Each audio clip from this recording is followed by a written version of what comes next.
The Panographers. This episode is entitled Oceans, and we've got some amazing underwater panoramic photographers here on this Google Hangout. And the reason we decided to go on the topic of oceans is as a panoramic photographer myself, it's the one field of panoramic photography that I've never been able to do successfully. I have a lot of respect for the individuals that can pull off quality underwater panoramas, and not only do the folks on this show do that, they do it very well. It's phenomenal, the kind of content they create. So we thought we'd have them on the show today, so they can talk about their work and the type of underwater panoramic photography that they do. So we've got Aaron Spence, Corey Jaskowski, and Jason Buckheim, and my fellow co-host Thomas Hayden. This is Aaron right here. Here's Corey, and there's Jason, and here's Thomas. And so Aaron has kindly joined this episode from Australia, and it's 3 o'clock in the morning his time. So we are going to let him kick off the show first and take us through the type of underwater panoramic photography that he does, and just talk about a few other things. So with that, I'm gonna hand it over to Aaron. Cool, thank you. Good morning or good evening, good day, everybody. It's as Gavin mentioned, it's 3:15 a.m. here, so I'm looking beautiful here, as you can see. Pretty rough, but that's all good. So underwater stuff, yeah. I can show you some of the latest things we've been doing. We usually post links to what we're up to lately, and you've probably seen a lot of this stuff. The Global Reef Record is some of the recent things we've been doing. The Google Views, which have just come together with Google Views Ocean, showing our underwater stuff and other bits and pieces. So if you'd like to, we can dive in and have a look around if you'd like. And we can ask questions as we go.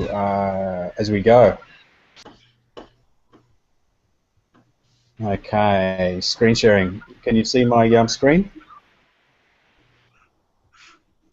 Yep, definitely. Got my screen. Got my screen there. Cool. So the latest thing that we've launched is the Global Reef Record, and this is the homepage of it. It's and for anyone who's watching, it's just globalreefrecord.org. And this is the sort of the more hardcore scientific side of what we do. I mean, we shoot the underwater content, and it's pretty pictures by the tens of thousands, but there is actually a point to it, a scientific point to it, and that's slowly being produced over time. And so last month this came online, the Global Reef Record, and I won't go into all the details about it because you can read all about it on the website and watch the videos of what it's about. But on the back end of that, if you go into data on the Global Reef Record, you'll jump into, actually we'll run through there.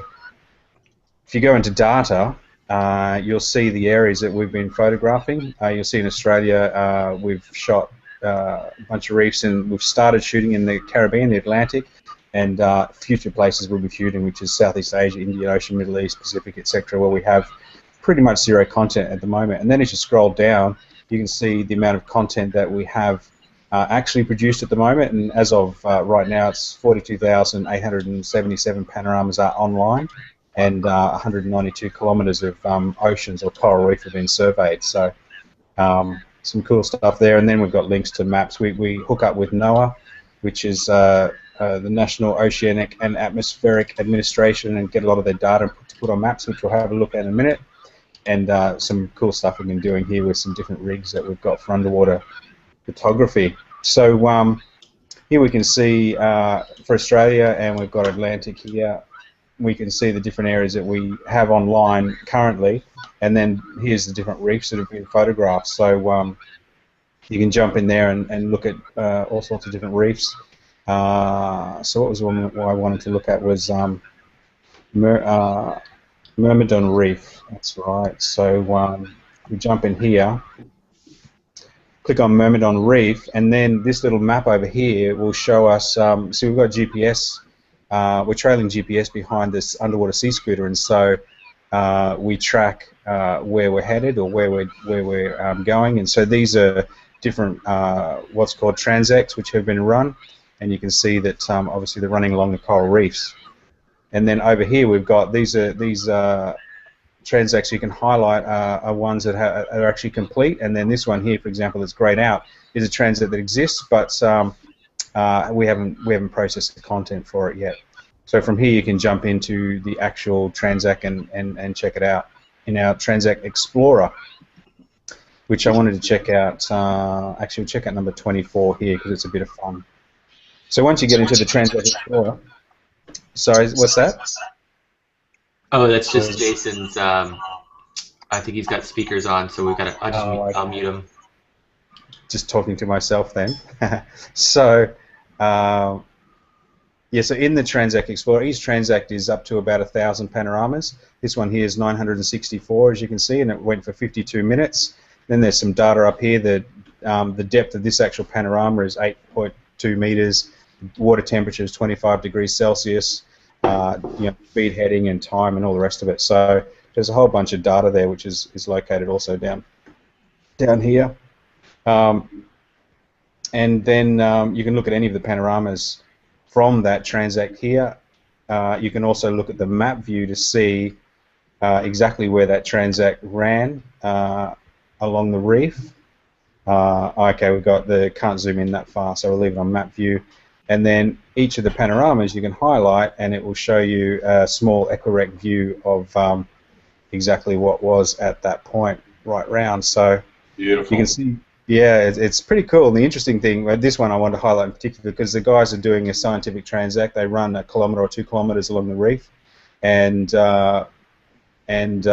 shoot away. And then they got to this point here, and I gather at this point they saw dolphins, so they thought, "Oh, forget the reef, let's go and chase dolphins." They went, you can see here, they went zooming off, chasing after the dolphins. And then we can look at that in a video view, for example. So we take the whole transect and we do an equirect output and do a video of it, which is what we're looking at here. So for each reef there's a video which is pretty much just an overview. It's just it's a way that scientists or anyone else can get a quick look at in 2 minutes they can look at the hour-long transect. And then this one here, we'll get to jump towards the end where they went off course. Here we go. So they saw the dolphins. Oh, there's the dolphins. Yeah, and then they started chasing the dolphins. And there's a chase scooter there, and then the dolphins all around the place, which is fantastic. And you can see the boats moving past. So this is a hyperlapse, if you like. So it's every 3 seconds a panorama is being shot, and then this is a time lapse or a hyperlapse of those every 3 seconds. Made output as a video, and at some stage we should output these as 360 video as well, but we've got so much going on we just have not got around to that bit. So so then you can come back in here if you like. You've got in the video, you've got the ID here. You've got the ID, the panorama ID. So if you see something that you like, you can stop, and one day we'll have it so that when you pause, it'll jump straight to the actual 360 view of what you were just looking at. But there's a million functions we'd like to build, and there's only so much time to get them done. So we're still working through a lot of functionality. But if we jump to, I think there was one at an interesting one was about 822, 882. There we go. So here is. Have you got my interactive view there on screen? Yes, we do. Yeah, so there we go. That's one of the views where they're chasing dolphins, which is very, very cool. Obviously, nothing to do with studying the coral, which has now been left behind, way down there somewhere, but a lot of fun anyway. So, and then once you're looking at that panorama, you can then go to the next one or go back to the previous one just by clicking your back and next buttons. So with these views, these are what we're calling, in inverted commas, scientific views. So they're not the ones that we put on Google, for example. So where the sea scooter and the diver is, which is right behind us, this spot here, we just do an automatic patch of that and leave a big triangle, because we're not going to try and manually work on 40 or, in this case, currently 42,000, but ultimately hundreds of thousands of panoramas. So we leave that big triangle in there. The other thing that does is, for the scientists, they know that there's no actual content here to look at. So if we do patch that, people would potentially look at that content and think there's something actually there. Whereas by leaving it as a triangle, that everyone knows that there's no content there to look at from a scientific perspective. So yeah, there's all these different views. We've got obviously the 360 view we're looking at. We've got the raw file. So again, for scientists can actually grab the original raw images shot on the camera and study those. We have the quadrat view, which is approximately 1 square meter downward looking view, which is going to be no good in this instance because they're not shooting the coral. But if we jump to something that's more actual coral, there we go, then not much to see there, but you can actually zoom in and check out the details of the ocean floor in the quadrat view, and then obviously you've got the ecorect, so you can see the whole image, and of course our triangle there. So that's the Transact Explorer, which we're just working on that now. You can jump to different reefs within this different transacts, I should say, within this one reef system, or then you can jump back out to viewing all the reefs. So quite a lot of from a viewer's perspective, quite a lot of fun to be had there. From a scientific perspective, our team's going to be working on that over time, and they're doing different things, starting to do different things with coral recognition software that automatically looks at those quadrat views to determine what sort of coral coverage there is, and all sorts of things like that, which will eventually come back. The other analysis that's done will eventually come back here into the GRR, so it becomes a complete scientific tool for anyone Aaron, to use. how many people do you have on your teams? There's 3 different teams. Effectively, there's my guys who are working the panoramic side of things, and I've got about 4 or 5 people working on that stuff. We've got the actual underwater Earth. They're the main project originators. They've got 4 or 5 people on their team who up until recently did all the diving, worked with me on developing all the technology and everything. And then we've got a team from the University of Queensland who have just taken over shooting their own content. So that's our scientists, the marine biologists and whatnot. And so they've now got their own underwater SV2 rigs. So they're out shooting in the Caribbean right now. So there's 3 teams basically underwater. The University of Queensland has maybe 3 or 4 people. They're not, maybe only 2 or 3 that are full-time, or 1 or 2 that are full-time on the project, and they pull in different scientists and PhD students and whatnot as they need to. So altogether, at the most there might be 20 or 30 in the middle of multiple expeditions, and at the least there might be 10 or 12. So yeah.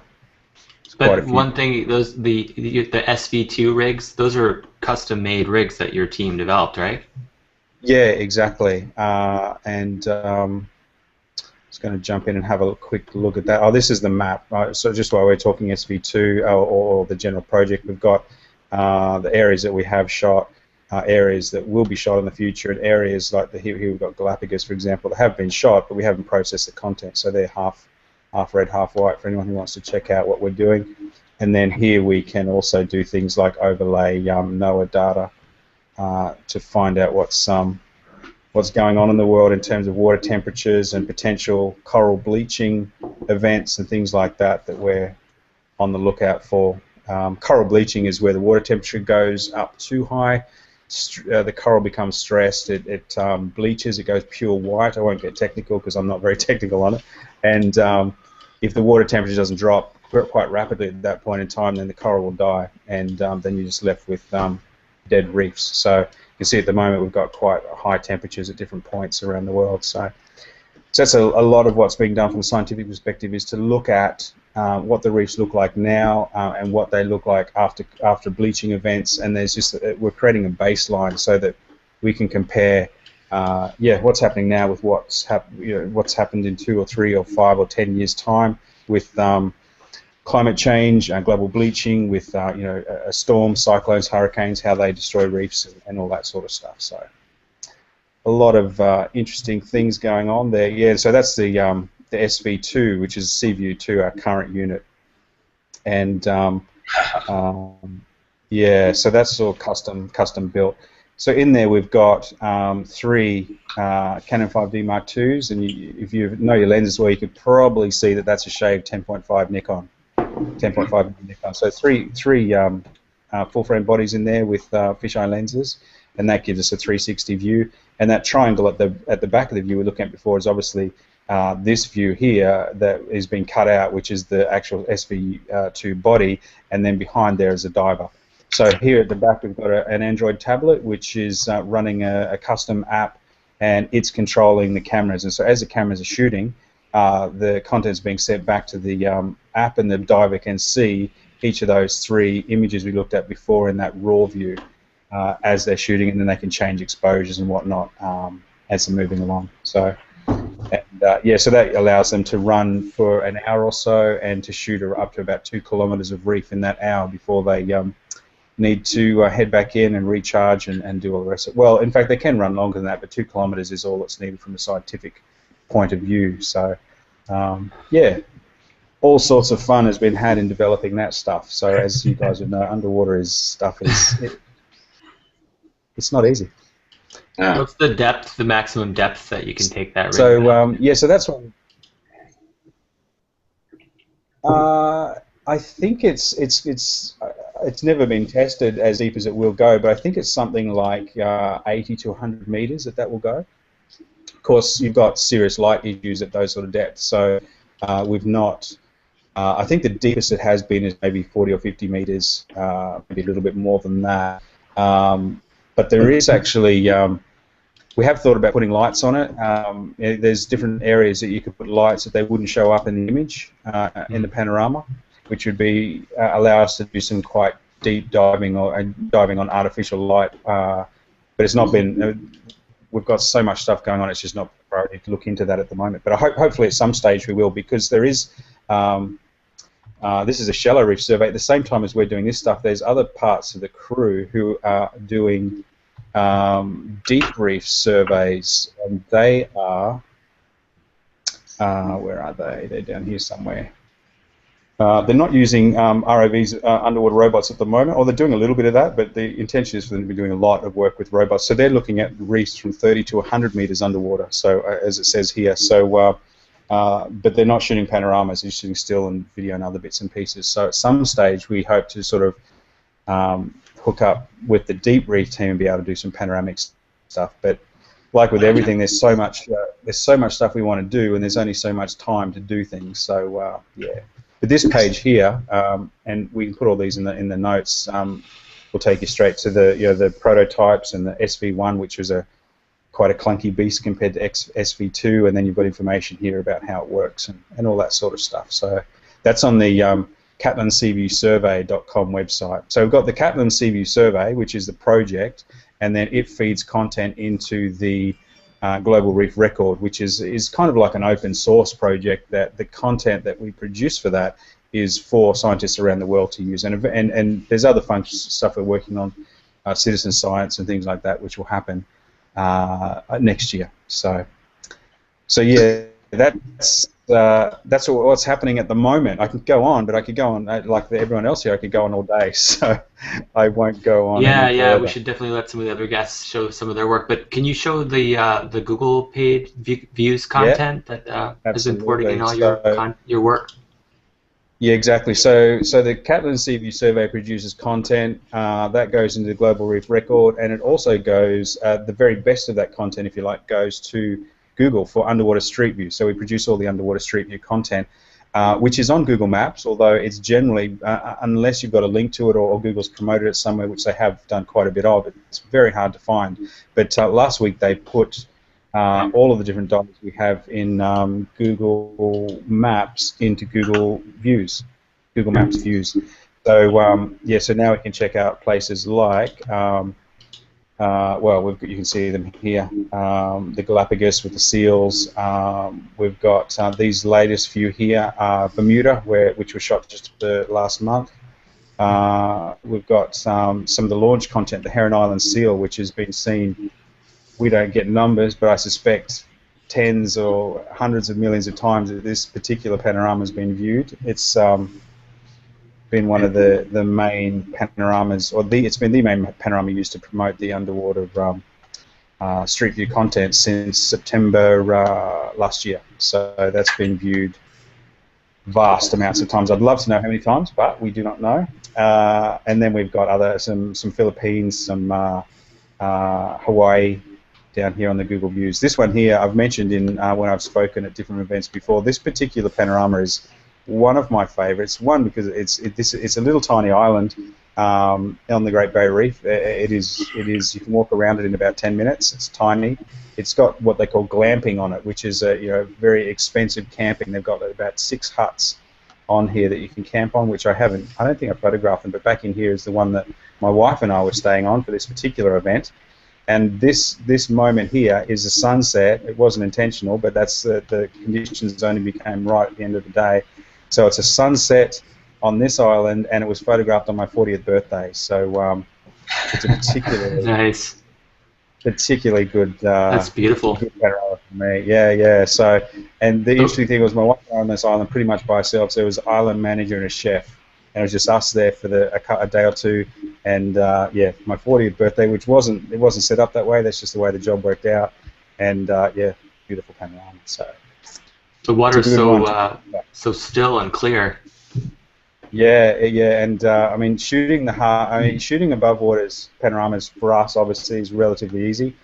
Shooting underwater is very difficult. Shooting half and half is just extremely difficult to get all the conditions right, above, below, the water, everything. The depth has got to be just right so that you can actually stick the camera halfway out of the water. Yeah, I've found that these are very, very difficult to shoot, and you spend many, many hours in post-production as well. For each one of these, I might shoot 50 images in each direction just to try and get these waves at such a point. They're the water at the different angles, so you can get it to line up. So it's yeah, those are a bit of fun. So that's on Google Maps Views now. Is the different underwater content that Google is using, and there will be a lot more of that coming along. Eventually, there should be one of these underwater views for the reefs. We've photographed on the Great Barrier Reef and in the Caribbean and all over the place. So yeah, so there's more coming into the Google, onto Google Maps, which obviously then can run here in Map Views as well. So those are fantastic. Yeah. Aaron, I've been looking forward to hearing the story of that half and half shot since it was published a year and a half ago. So, oh, really? Yeah, that's absolutely fantastic. I had one real quick question for you. Yeah, sure. Just going back to the Global Reef record. Did you say Yes. that all of that data was public, or is that by invite only for scientists? The intention is that it's available to anybody. At the moment, we just don't have the systems actually set up to make it easily available. So presently, scientists who want this content are contacting the University of Queensland just via the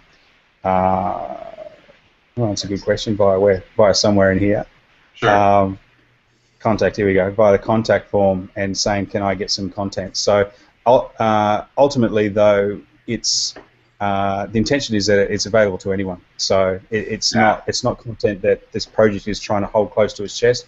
Content wants to get out there to help promote a better understanding of the ocean and a bunch of other stuff that you can read about on the website. So yeah, it is available. It is publicly available. So yes, but it's not. You can't just grab it at the moment, unfortunately.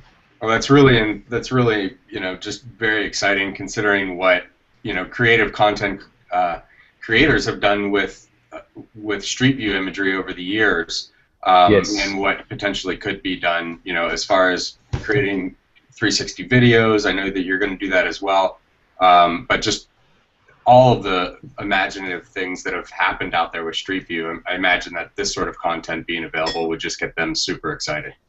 Absolutely, and that's exactly the direction that the project is heading, is to get it out there and to let people do some cool stuff with this content, so it gets more promotion, so people have more respect for the underwater environment. So yeah, absolutely. I imagine you could build a model of crowdsourcing some of the stitching issues as well, or not issues, but just as far as there's so many panoramic photographers out there. Absolutely, there's so many different areas of crowdsourcing that we'd like to get into, but there's much to do and not as much time as we'd like. So we continue working away, and eventually within a few years we should be, I guess, where we want to be. But we're excited with where it is at the moment. It's fantastic, but there's so much more we want to do. So yeah. Yeah, well, after that presentation, I don't know if it's appropriate on Google Plus Hangouts to do, but I'd feel like standing up and applauding. Thank you very much. On behalf of the team, I'll accept that applause. Yay! So, this was shot last week in Monaco. This is the Institute of Oceanography, or I'm getting that wrong, Oceanographic Museum in Monaco. So, oh my God! Wow! It's not exactly the ultimate in underwater coral environments, but the guys were there for a conference, and so they shot the entire coastline of Monaco, which is only a few kilometers. So eventually that will be online as well. So wow, you can see it. And then there's actually, sorry, I'm stealing more of everyone's time. My apologies. This is I think I only hear part of the story, but this guy is actually free diving, as you can see, and he's I'm not sure if he's a world champion free diver, but he's from Monaco, and you can see he's actually quite a long way underwater there, so they're having a bit of fun. So anyway, lots and lots of content. I'll hand back over to you guys. So yeah. So Aaron, where can people find you? Besides the websites you've already listed, is there a place they can contact you on Google Plus or I'm your on personal Google email? Plus, or my personal email is just my company is Panedia, Panedia, and I should jump back into over here. So I'm just at. Do you want to show your company website? Yes, although embarrassingly, as a panoramic company, as a web company, we hardly ever update our website, and this has not been updated literally in about 2 years. It's shocking. It's got no information about all the stuff we've been doing pretty much since once we started the global record, the Catlin CV survey. Everything else stopped, and so yeah. But this is us, Panedia, and I'm hoping in the next few months we can really get my original terrestrial panoramic photography company operating again. So yes, that's anyone wants to get a hold of me, just grab me through Panedia, because all my contacts are Aaron at Panedia, and Facebook and Google Plus and stuff. It's just Aaron Spence or Panedia. So yeah. Great. So that's us. Well, Aaron, thank you so much for taking the time to show us this amazing content. It just blows me away that the panoramas you guys are creating and the scientific documentation that's occurring. It's very impressive. It is exciting stuff. Yeah. Yeah. Well, feel free to stay on, or if you want to go back to bed. I can go for a bit longer, so I'm going to hang around. I'm going to. Our friend off the Cayman Islands, Richard Cheshire, is trying to join us. I don't know. Richard, can you hear us? Nope, he dropped off again. Okay, so we're going to go ahead and turn it over to Corey then, and that'll give Richard a chance to jump back on if he can. So, okay, take it away, Corey. All right. Hey, guys, I'm Corey Jaskolski, and I am the National Geographic Innovation Fellow. National Geographic has maybe 8 or 10 fellows in different areas of expertise. We have an archaeology fellow, we actually have an oceans fellow, and a few other areas. But my role is developing new ways to basically try to help see the world in a new light. And I think as photographers, it's becoming harder and harder to come up with images that are compelling enough that people will really spend the time to look at them. I mean, if you think about National Geographic magazine 50 years ago, people would see images in the magazine and they would be so compelling and interesting. They'd share it with friends. They'd talk about it. It was, that was back in the day before there were, hundreds of billions of photos on the internet. And video-wise, it's even harder. We got to compete with people's time for the sneezing panda video on YouTube. And so my challenge has been to try to help find ways to get people to engage longer with photographs, with video, because in my mind, that's the only way we can get them to care about the things that we care about and want them to conserve these places. If you're looking at an image like my nieces do on the iPad, they look at a photograph that I took that might have taken 4 hours of setup time and just the right lighting conditions, just get it perfect, and I'm so proud of it. And I show it to my nieces, and they go, and just in 1 second they're done looking at it, and they're on to the next thing. So that's where I believe that technology, fused with photography, fused with conservation, is a really powerful way to help change the way that people think and to allow them to appreciate something, internalize it, and really want to save it. So like the stuff that Aaron's doing, I think is amazing, because the images that you guys are doing, Aaron, the fact that you're making them public to me is huge, because it's not really, the world isn't going to change because we can convince our legislators to maybe vote for some new law, or scientists publish another paper. The world's going to change because billions of people see this imagery and see the dolphins that you took a picture of and think, oh man, why are we destroying the oceans? Why can't we do better at conserving this? And you get younger kids interested in that at this point, and I think you have a snowball effect, and you can really affect some change. So I think that's really cool. But yeah, so specifically what I do is I'm an engineer by background, and I develop systems to take imagery, not just 360 stuff. I do a lot of color night vision, a lot of 3D scanning, camera traps for building models of animals as they walk past, a few different things. But sort of my passion is the 360. Been doing this for a fair number of years, but almost every system we've ever done is a custom thing. So we'll build underwater panoramic systems, video systems, as well as some other application-specific stuff. And I thought I'd share a little bit of that with you guys. Let's see here.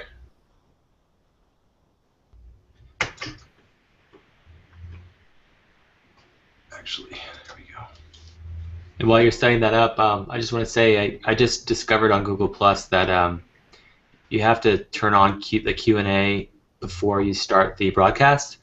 So apologies to all the users that are tuned in and want to ask questions and can't get on to ask the questions. I promise the next episode we'll have that figured out. Sounds good.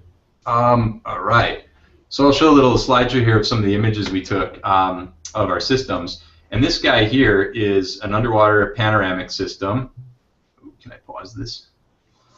There we go. Is an underwater panoramic system that we built to take images in a flooded cave system called Hoyo Negro. It's Spanish for the black hole in Mexico.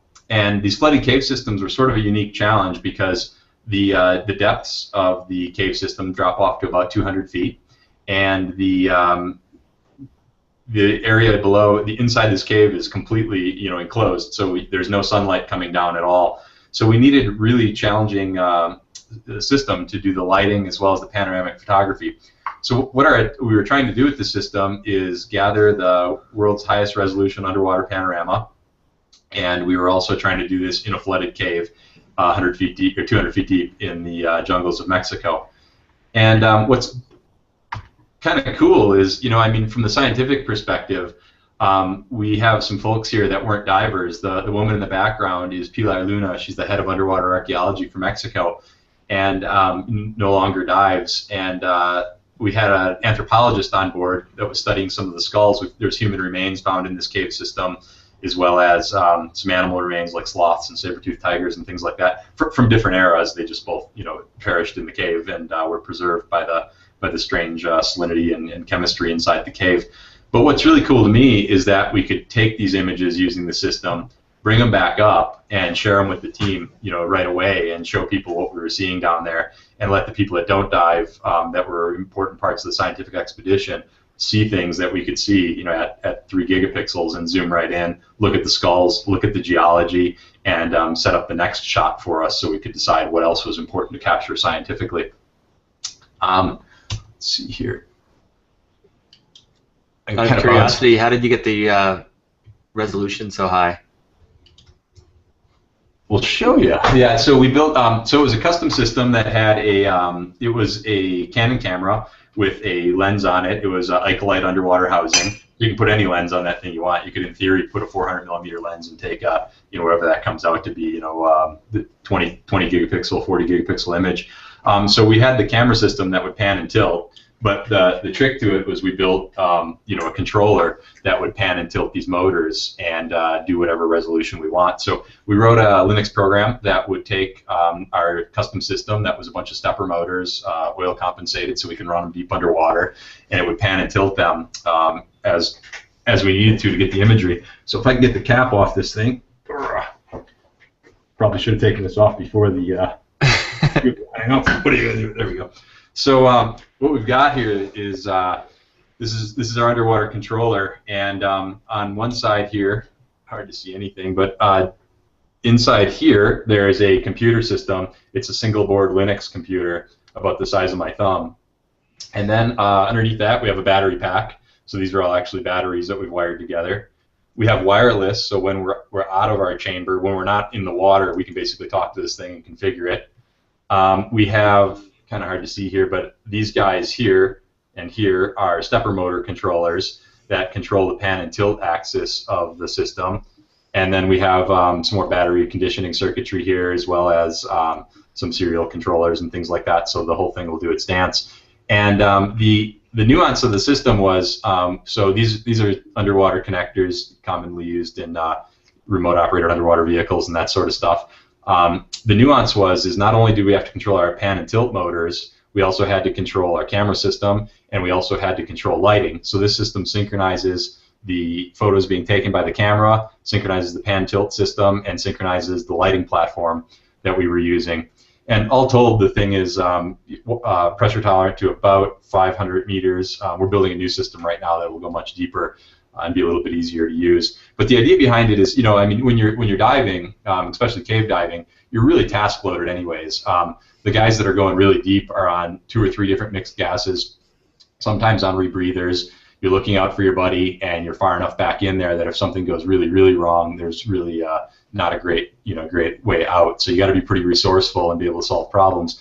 So taking a system like a manual pan tilt system down there and trying to take a 3 gigapixel image, which would take a fair bit of time, is just too much task loading. To set the camera up and go fiddle around with it and actually pan and tilt it and make sure you're getting the images. I think all of us that are panoramic photographers know that. It's hard to always get the images manually, anyways. Even if you're on top of a mountain with a lot of blowing wind and noise, you're like, oh, did the shutter click? I think it did, but you don't want 50 extra pictures that you got to take out and stuff to stitch them. So underwater, that's even harder because you can't hear the shutter click, and in a lot of cases, and it's just you're so task loaded. So our system, basically, you put it down there, you plug it in, and it automatically starts running, and it just takes all the pictures, coordinates the lighting, and does the whole thing. So that even deep where people can't stay a long time, we can set this thing down there, start it to go, and then get out of there while the camera takes its picture. I'm going to show you some images of our lighting platform next year. And that's what the nice thing about that setup too is exactly that. The divers aren't always in the picture, right? That's right, exactly. Yep. That's right. What we've got here is this is the lighting system. This was built by my colleagues at the National Geographic Remote Imaging Lab. It's called the Sun Sphere, and you see it floating off in the corner here. It's basically a subsea benthosphere, so it's a 17-inch diameter sphere, completely filled with ultra-bright LED lighting, a battery pack, and a whole bunch of heat sinks because the thing gets as hot as the sun after being on for a short period of time. So what happened? In this demo system, in this picture here, the lighting's all just being powered from the top side, or controlled from the top side, and is on all the time. But what we were doing is actually controlling the lighting, so we could turn it on, take an image, turn the light off, let it cool down, turn it on, as the camera's panning and tilting, take an image, let the light cool down, because the light can only be on at full intensity for maybe 4 or 5 seconds before it started overheating. Let's see, show you a little more of it here. This is the Sun Sphere at relatively low intensity in the lab at National Geographic.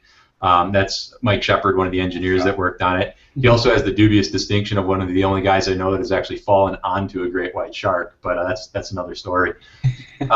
But this is, you can see the lighting here. Each light panel is a ultra bright LED, basically what you would get if you bought a $200 LED flashlight, like the big ones that are the big spotting lights, basically. It's got a slew of those in there and battery packs, and this is an underwater connector that mates with our underwater connector, so we can control the whole thing. And the idea is that we get underwater, and that this whole system is going to be buoyant. This the lighting system floats above our panoramic system, and that we would light up our panoramic system and synchronize the control with this light system and take this image. And easier said than done, of course. We had a huge number of problems. For example, the first sun sphere, the customs guys in Mexico dropped probably from at least chest height, and it's a glass sphere. And our first one came shattered along, with Mike. I think Mike was shattered as well by the time he got into Mexico with this broken sun sphere. He had to fly back out, get another sun sphere from Nat Geo, which was awesome because they built 2 of them, and come back the next day. And then it still took, I think, 4 or 5 dives before we actually got it all to work. We had just endless problem with the, as Aaron can attest to, underwater is a really tough environment. I mean, things leak, people forget to put connectors in all the way, and once you take the time to dive all the way down there and get it set up underwater, you hit the button and nothing happens. You're just like, I can't believe it, and you're starting over again. But ultimately, we took a series of 4 images with the system, and the first one here was a test one that we took not very deep, not very far inside the chamber. But we're inside the cave here. We're at about 30 or 40 feet deep. This sign has warnings on it saying, don't pass this point. You can't read it because we're past the point. But what you see above is the sun sphere lighting up the world, and basically it's just totally blown out because the sphere is so bright. But down below you can see our camera system, and it's tethered to the sun sphere, and this cable coming up from the sun sphere is basically the control cable, and it goes up like the sun sphere, which is flying like a kite up above us, so we can take the imagery. And what's cool, I think, is that if you've seen underwater panos, they're usually taken with a light attached to the camera. This is taken sort of as if you cut the roof off and you were looking at the sun was illuminating it, so you can see the shadows underneath the rocks here, which I think is a pretty cool effect. The stalactites and stalagmites tell us that this wasn't always a flooded cave. It used to be a dry cave. The stalactites and stalagmites only grow when there is water to drip, not when the thing's full of water. So this is our first image we shot. And then we did a series of other ones without the sun sphere functional. This is one of my favorites. This is with a video light attached to our camera system. So our pano system is panning the camera and a video light hanging off an arm off of here at this point. With the resistance of water, that's amazing. That's right. Yeah, I mean, the trick is we pan slow, right? So our panoramic system, unlike the Gigapan and things like that, which for the similar image size would take maybe 30 minutes, maybe 60 minutes to take this image, we can actually pan and tilt our camera system fast enough to tear the lens off of the camera. We can do about 100 rotations per second if we wanted to. We wouldn't, of course, do that, but we can have the camera just go woo if we want. But so we could take given shutter speeds and stabilization time, we could take a say 2 gigapixel image in about a minute, but we don't do that underwater. This image took about 12 minutes because you're right, the resistance of water would, our tripod would just start leaning over if we went too fast as we were rotating. But you can see some of the nuances here that come from taking it with a video light. But as we go around, I mean, it's just beautiful. These stalactites and stalagmite structures that formed over however many thousands or millions of years before the cave filled in. You can look up and at the roof structure here, and then down. This part here is the 200+ foot drop off that goes down to where the human remains were found.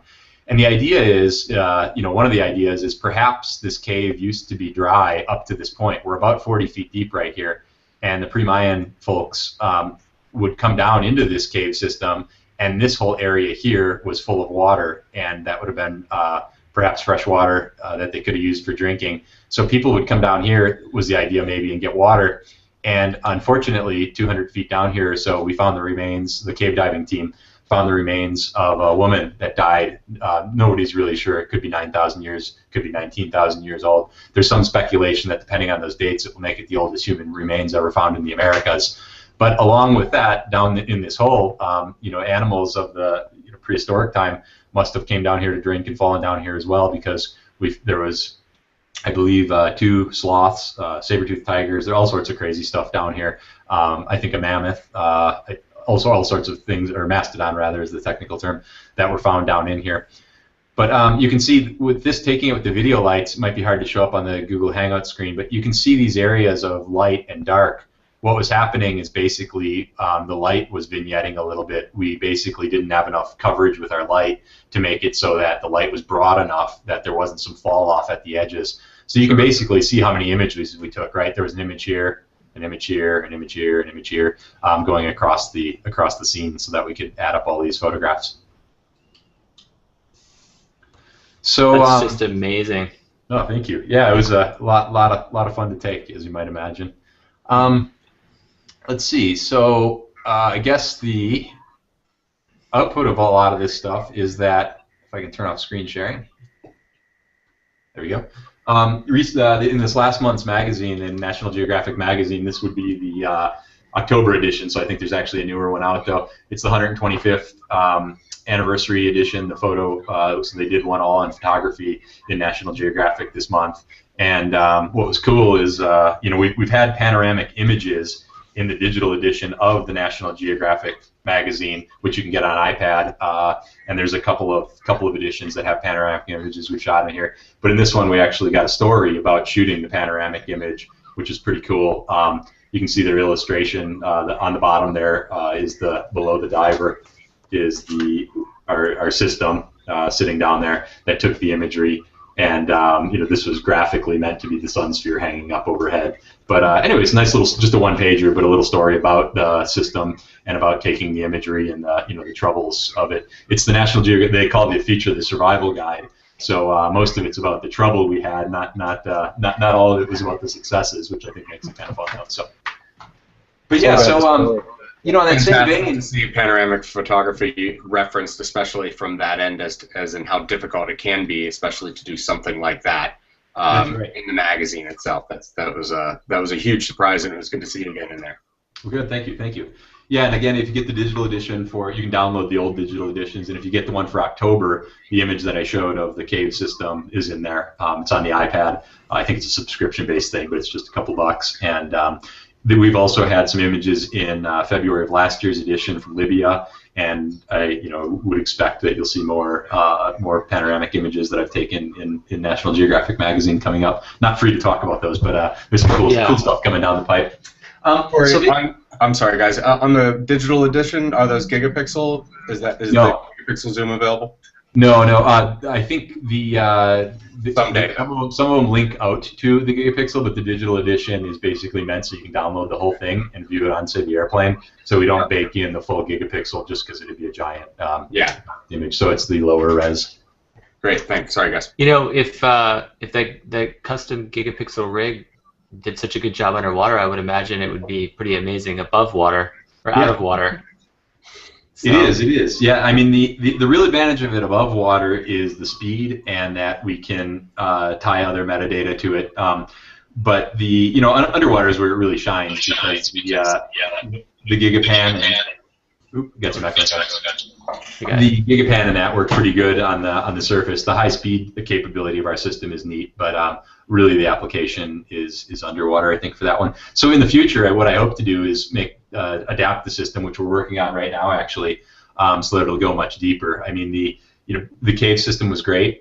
Some of the scuba diving depth, 200 feet or so stuff is really cool. But what I'm interested in as well, since we have the sun sphere, is what would a gigapan from the bottom of the Marianas Trench at 33,000 feet deep look like? I mean, sadly, the answer is probably not much because there's not much but muck down there, as James Cameron recently showed. But this is really cool. The Titanic, if James Cameron let you get down there with the sun sphere and light it up a little bit better. That's right. Do a gigapixel panorama of that wreckage. That would be amazing. It would be amazing. You're absolutely right. I've been on the Titanic with James Cameron actually, but unfortunately it was before we built the system and we were just running robots around inside the Titanic. But again, another story.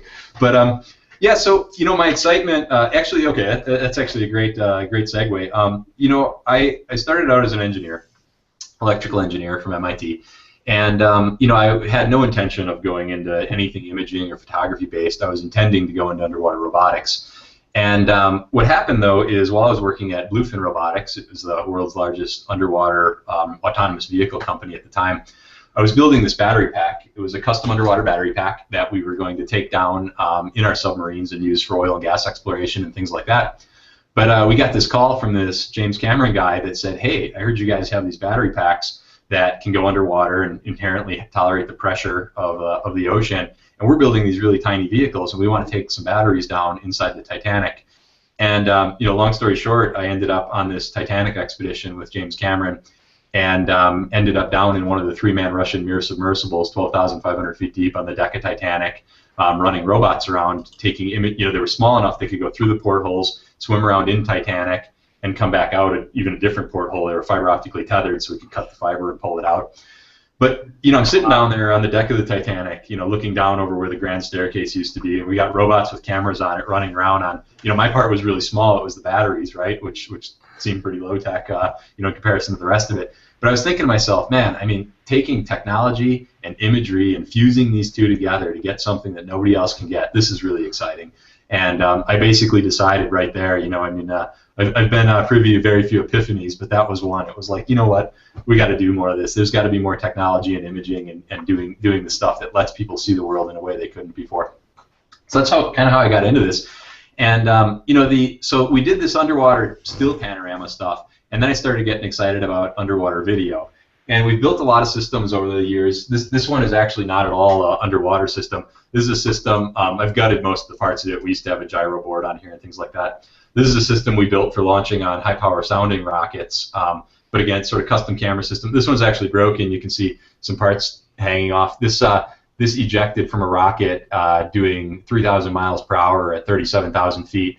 It actually free fell to Earth, and this was all the damage that was done to it. But the idea was let's build some video camera systems and do some cool stuff. And around that time, the GoPro was getting really big, and a lot of people were taking GoPros and building rigs together. We did a lot of that as well because it was a really easy path to entry that would allow us to do some pretty cool stuff. So I'll take a couple more minutes and show you guys a few of those things. Share the desktop again and do this right. Basically, we started building a lot of camera systems, and this was our first iteration on a GoPro rig. Basically, just 6 cameras, 3D printed, much like a lot of other people are doing. That would hold 3 cameras. We always intended it for underwater, so we made it with the underwater housings on there. This was doing some mountain imagery when we were doing a test for National Geographic Traveler magazine, which actually we'll hopefully see a blog on this in the near future. But from there we did all sorts of crazy stuff. We took that system, we mounted it on rockets, and did some launching very, very high. Some of this stuff is publicly available, and I can post a link on some of the Rocket 360 stuff we did. Sometimes you got to wear camera systems on your head because you're at night at the hotel and you're kind of sick of fixing stuff. But then ultimately we culminated in an underwater rig that was 12 GoPro Hero 3 Blacks on a 3D printed infrastructure. The reason I should mention, you just saw a bunch of 6 camera systems, and now I'm showing you a 12 camera system. The reason was for this is that underwater the index refraction of water is 1.33 times that of air. Effectively, for a flat lens, it means you change the focal length of your camera by a 1.33 multiplier. So effectively, we were turning the GoPros into a 1.33 crop factor camera, which meant that 6 cameras no longer gives you this sphere. There's lots of clever solutions to this, right? Some people are using lenses on top of the GoPros that allow you to still use 6 cameras underwater. But we brute forced the system and developed the 12 camera system. And part of this, what this lets you do is most of the GoPro rigs are shooting in various resolutions, like 1920 by, I forget what that's by. At any rate, they're shooting in various resolutions that use the full imager of the GoPro. They can't actually shoot in 2K, for example, because some of the image resolutions on the GoPros end up cropping parts of the image sensor.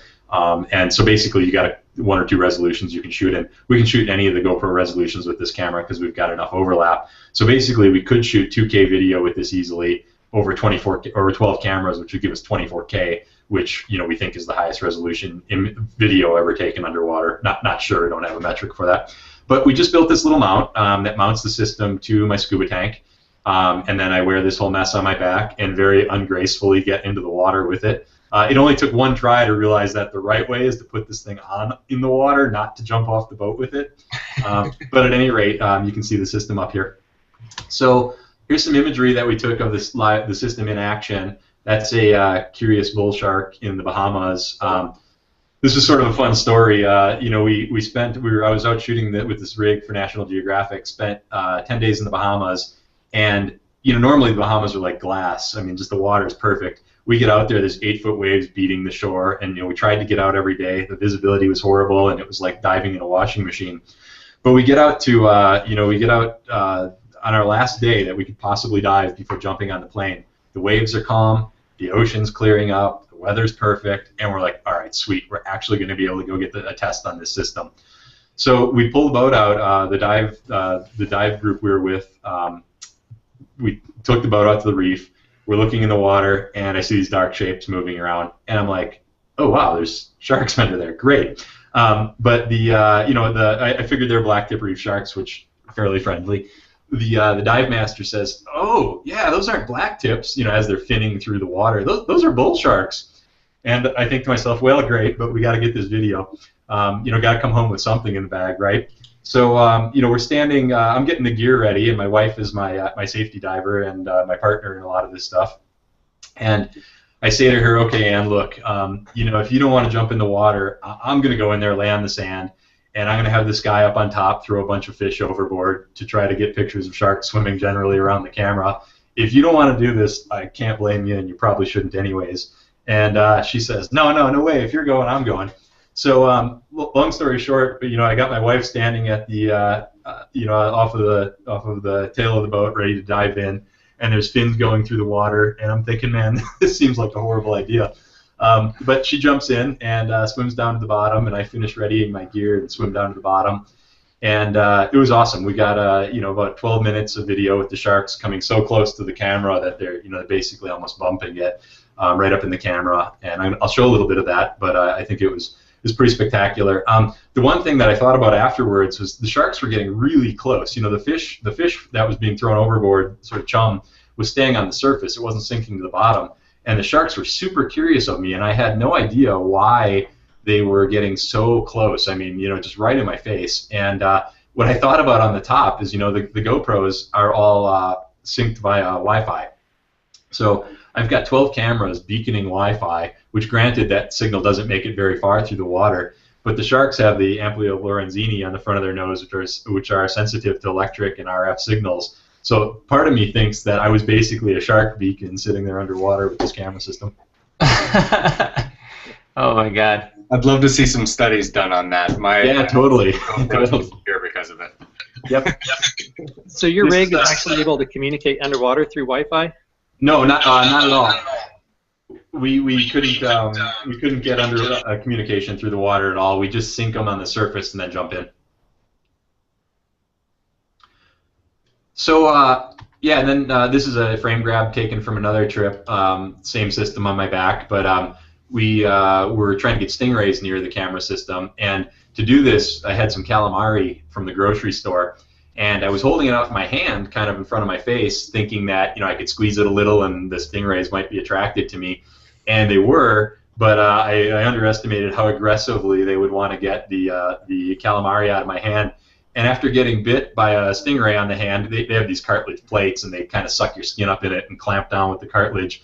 After getting bit, and I've got some video, 360 video of me screaming like a little girl and throwing the shit up underwater. I then decided to keep it under my chest and just kind of give it a little squeeze every now and then. But the problem with that is I got completely covered in stingrays. Some of the 360 video is completely black because there's just stingrays draping the camera, which I thought was kind of fun. But that was completely different. That's color night vision of my cats, but we'll get out of that. I'm going to share a little bit some of the images that we took now with the 360 system. All right, where are we here? Cool. So where are we at Yeah, this is some of the stingray imagery. So again, all 12 cameras are rolling. So it's actually really pretty high resolution for underwater panos using the GoPros. But you can see we've got a little bit of reef here and some fish. But big southern stingray, that was, he's basically on top of the camera. The camera is being, we're stitching the camera out, but the camera was right here off my back. So you can see this guy cruising the camera, looking for whatever that is that smells good that he can't find. You can see some parallax errors. Obviously, this fish used to have a head, but we get some parallax errors. And since we're stitching 30 frames per second together, we don't typically fix the parallax errors. We just say, yeah, there's going to be some parallax errors, and it'll look like a little flicker in the video. But hey, that's okay for what we're doing. The problem with the 12 camera system is actually the cameras are pretty far apart. So that you actually get more parallax than you do with like the 6 camera system with different lenses on. It's higher res, but you do get a little more parallax. This is one of my favorites. This is the dive boat that we jumped off, and this is a bull shark cruising across the top. Kind of see the sun coming down through the side, and again here you see a little bit of parallax error going across my foot here. But over here you see one of the sharks, one of the bulls, and this is my wife with no concern for my safety. She's just snapping photos instead. But this guy was actually really aggressive. I see this bite mark on the back of his fin. The whole time I was underwater, I thought maybe he wasn't the alpha, and he got beat up a little bit. So he was thinking, hey, maybe I found something smaller than me that I can pick on. And this guy would come really close. He was the reason that I ended the dive after 12 minutes. It was time to get out of the water with this guy. But if Andy Casagrande was on, who was planning to join us before, he'd be making fun of me because he dives with much bigger sharks. But this was pretty high stress for me. And then this is just a frame grab, and I don't know if this will do good over the Google Hangouts, but we do have video of the stuff, so you can see sharks cruising around on the surface, fighting over food. You can see this guy he's going to buzz me a little bit here. You can see the parallaxing as he goes through the system, but scroll around and watch him through there. That's fantastic. Are you going to be releasing that publicly sometime? Yeah, it is. It's going to be released with a partner of National Geographic that is doing a oceans conservation type ad campaign. I think it's. I don't think it's out yet, so I can't say much about it. But when it's out, it will be available. So as well as the stingrays and a few other animals that we captured underwater. So yeah, I think that's most of what I got. If anyone wants to find me. On the National Geographic page under the Explorers, I'm listed there. Otherwise, my email address is just Corey, C-O-R-E-Y, @alum, alum.mit.edu. And, we're a couple things. I do a lot of this stuff for National Geographic expeditions, but I also do a lot of this stuff just because it interests me. So if you guys have cool stuff coming up in the future and, anyone has some ideas or anybody wants to collaborate on stuff, we have a great engineering team at my company.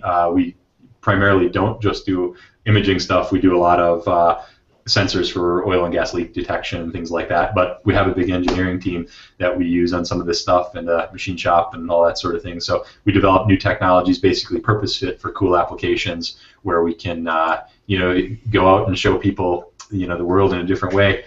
And the very last thing I'll show you guys is I developed a iPad app. I had shoulder surgery a year ago and couldn't do anything for 3 weeks, so I sat there developing iPad apps. But this is our iPad app. It's not publicly available yet. I plan on doing that, but haven't done it yet. The color is really bad on this camera. But this is, for example, the underwater Sunsphere image we took. It does the gyroscope thing too, but of course, but it's not very convenient to do that. On the iPad itself. We've got lots of images that we've taken at National Geographic for National Geographic. This is King Tut's tomb. But it also supports the video, such as the shark video that we were looking at there. Oh, nice. And this is all custom developed, so it wasn't using any plugins or toolkits or anything like that. But one of the things that it supports that I think is really cool too is it supports I call it multi-view panos. I'm sure some other people call it other stuff. But we can have an image of, like a regular panorama that we shoot using different modalities. What I mean by that is, I don't know, this is a picture, this is an image of a yard taken in regular visible light, and trees are over here, I think. I don't even know where I'm going anymore. Yeah, you can see, it's just a regular picture, but I actually shot this in thermal as well. So if I can actually find the button while I'm looking at it, we can actually switch to different views. So this is a thermal image of the same, where you can do some pretty cool stuff. Like, for example, see these trees in the regular, you're actually seeing them through the fence because of the thermal shadow. If we look at the regular view, you can't actually see the trees through the fence. So we've got a couple of cool things like this that we're doing underwater as well, where we're taking images in different ways and then able to have a button or something like that toggle between the images. So is this Corey? Is this app available publicly, or is it something? It's not. Yeah, we plan to make it available. It's called iSphere, and yeah, we haven't made it publicly available yet. Plan to do so. It's just one of those time things, right? It's been hard to put it all together. Find the right content that we want to release with it and that sort of thing. So. Is that using WebGL or is it Cube Faces? No, sadly, it does. You can't use WebGL on the iOS, unfortunately, or at least you couldn't. I don't know if you can. I still believe you can't in iOS 7, but it's effectively using Cube Faces in OpenGL ES, which runs across all the platforms, but it's all all handwritten, so it's not actually quite using cubes. It's using a different geometry.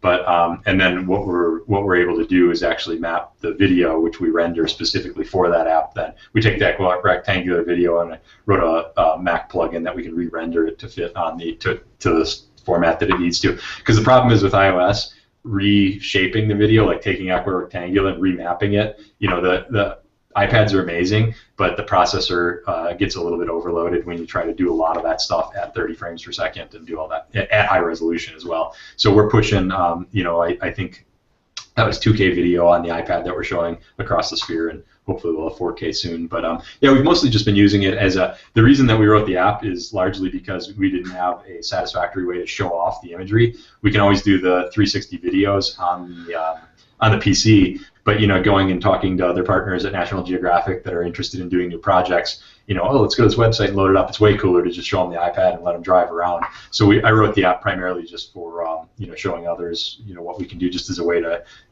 demonstrate our own media. But yeah, and again, if someone has some pretty cool stuff on it, like the survey you guys are doing, Aaron, if you ever go towards the iPad end of things, be happy to help out and talk about what you might be able to do there, because I think the iPad is like the really natural way to show off some of these images, just because it lets people look around as they want to. And they get it the moment you hand it to them. Right. It's not like click and drag and try to figure this out. They're like, oh, yeah. Okay, cool, yeah. Yeah, and also just every household has at least 2 or 3 iPads at this point, so it almost makes more sense to have content viewable on an iPad device other than a magazine. Yeah. And I'd actually like to see National Geographic port over a lot more of their high-resolution content. I mean, I know you guys, when you get the digital edition and even the magazines, they have the size, they have to bring the resolution down. Right. And it would be amazing to actually be able to access high-resolution content that all the photographers and engineers at National Geographic create. You're right. Yeah, you're right. I mean, a lot of the folks are shooting the medium format cameras that take 50 megapixel images alone, or even, they've got a new Hasselblad camera that I think synthesizes it between 2 images, but claims to take 200 megapixel images. It would be cool to get that content from some of these amazing places at that resolution, so you can just drill into it like you can with the 360s. Yeah. Well, Corey, amazing stuff. Awesome. We've got to have you back on in the future. To maybe we're gonna have a show on aerial panoramic photography, so maybe we can get some more of your rocket footage. I'd be happy to point. Yeah, this is a great show you guys put on, Gavin. Sharing this with the community is really cool. I mean, there's been a huge upsurgence in 360 stuff these days, but there's still a pretty big lack of information of what people are doing and how they do it and that sort of stuff. So I think a forum like this to share some of the cool stuff everyone else is doing is awesome. So thanks for having me on. Sure, no problem. Well, okay, now we're going to actually turn the show over to Jason Buchheim. Actually, Jason, if you wouldn't mind for just a minute, sure. I want to embarrass Corey a little bit by digging out a couple of old photos. No. While it's fresh. If you don't mind, Corey, this is all stuff you've seen before. But I first met Corey up in a tiny little cove up in Alaska, where I got to spend 3 days out on a boat with him. And Corey's, a lot more than an engineer. He's definitely a risk taker in his own right and gets himself into the middle of a lot of situations. But just a couple of brief, quick photos, if I can. Let me pull this up and try to screen share real quick. Let's see if this is going to go. Let's go back to here. So are we screen sharing? No, you're not.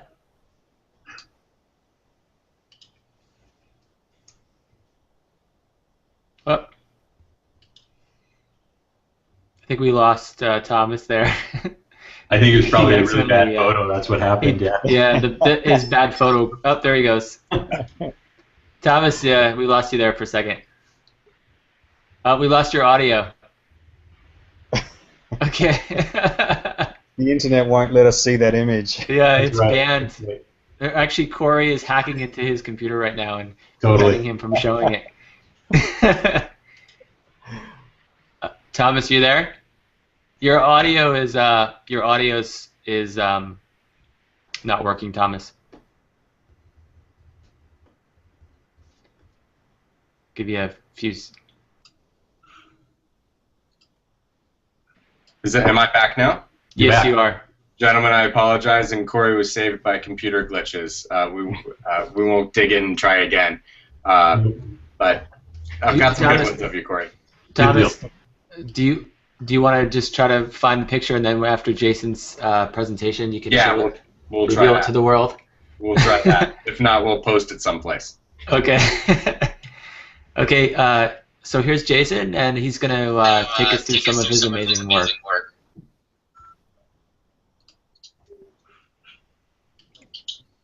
Hi there.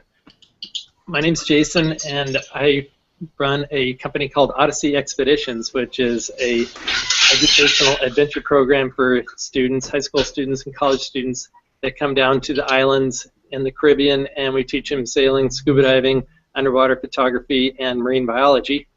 And this affords me lots of opportunity to get underwater and take interesting photographs.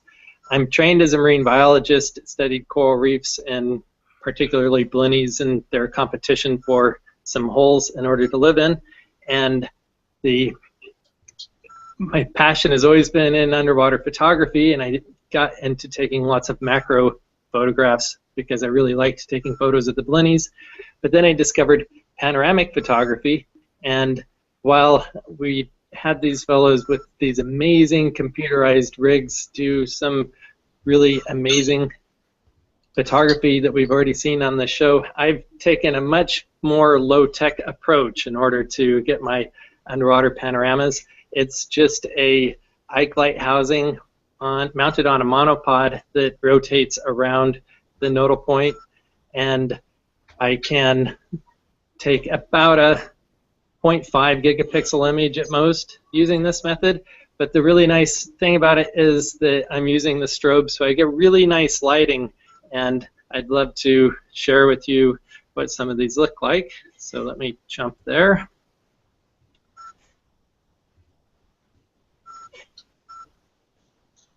I love this station because it's really maybe more accessible to more people. I'm getting there, sorry. Okay, this page. So this is taken in the Galapagos, and it's with a Nikon D300, and it is a full spherical image. And it takes a fair bit of post-processing. I do enough overlap as I pan around, taking about 10 shots that allow me in post-processing to not have fishtails cut in half and to have the scene look natural. And you can see when you have the strobe throwing the light on there, you can really get some nice color and make the scene look very nice. And these are zoomable, so you can zoom in and get a good view of what the creature looks like. Another image from the Galapagos here. This was a bait ball, a Salima fish, that they're actually known as the dream fish. If you were to capture these and eat them, then it would be hallucinogenic.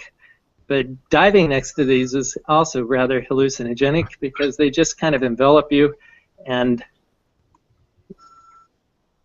looking around in the full scene, capturing these things in 360 was quite a lot of fun. This was just on a liveaboard boat that I went on in the Galapagos, and the challenges with this is all high current drift diving, and you have this camera that has a couple strobes hanging off of it, and you have this monopod, and the dive master is always wanting you to be keeping up with them. And my habit of stopping and wanting to spin in a circle and take these photographs, trying to keep my camera pointed upright, it really kind of confused the dive masters. They'd never really seen someone behaving this way before, so that was kind of fun.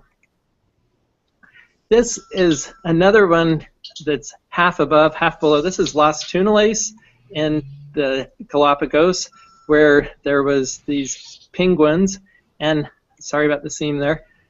It definitely is a lot of work trying to take these above and below shots in full 360, because you have to line up on the sides where you have to take multiple shots to try and have the waves to where you can post-process and have them come together at the same time.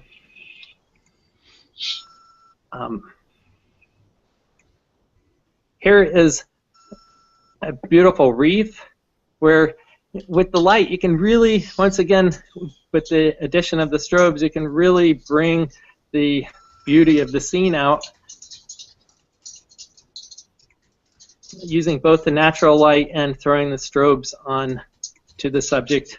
And once again, this is about 12 different shots that you stitch together and then have to do a lot of post-processing in order to get this stuff to look well without fish's tails getting cut off.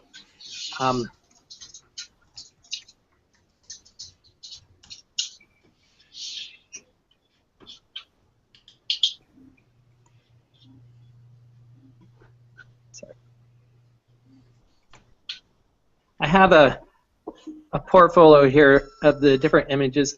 It's interesting how quite different these images look when they're flat, like this.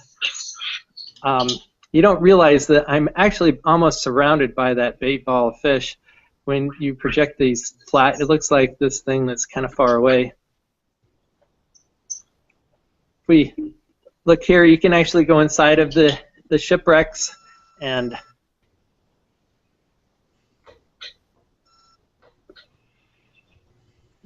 have a adventure tour on the shipwreck of the Lyrico, which is in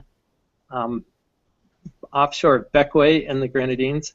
And this is something that I'm doing with my students. I'm sending them down with this underwater rig and trying to teach them how to go ahead and take these panoramic photographs with their opportunity to go actually dive on these. We're living on board catamarans and have 10 students and 3 marine biologists on board, and everyone's a marine underwater photographer, so we get the students some really nice exposure with this technology.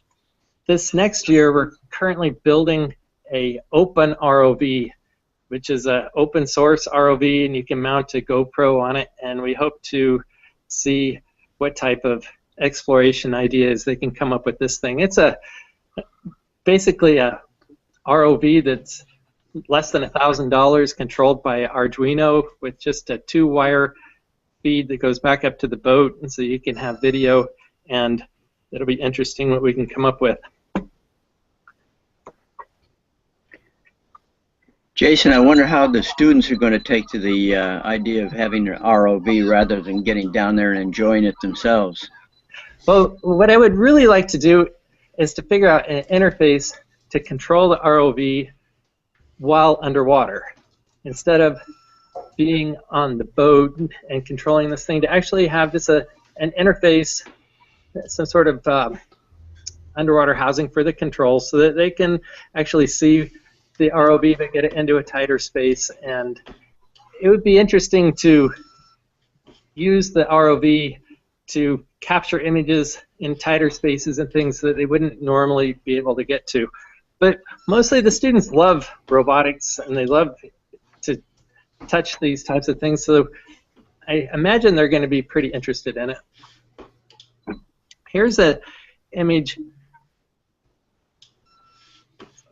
Once again, you get inside of these huge schools of fish, and it looks quite different in a 360-degree projection. Once again, the dive masters look at you kind of funny when you are spinning in circles trying to take these photographs, so I could see where it'd be nice to have a system with 12 cameras, but that would be quite hard. I'd like to show you, just switch off my share and show you.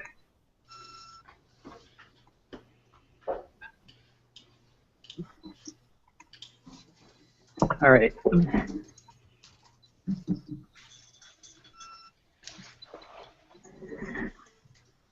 This is my low-tech version of the robotic mount where I am the actual robot.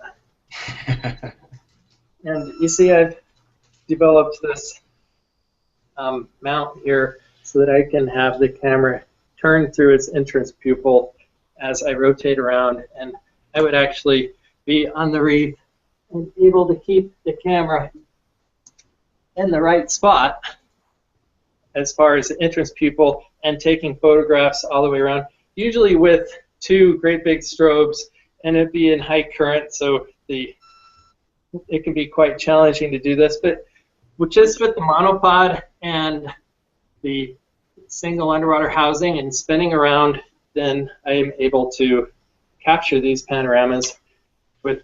Wow.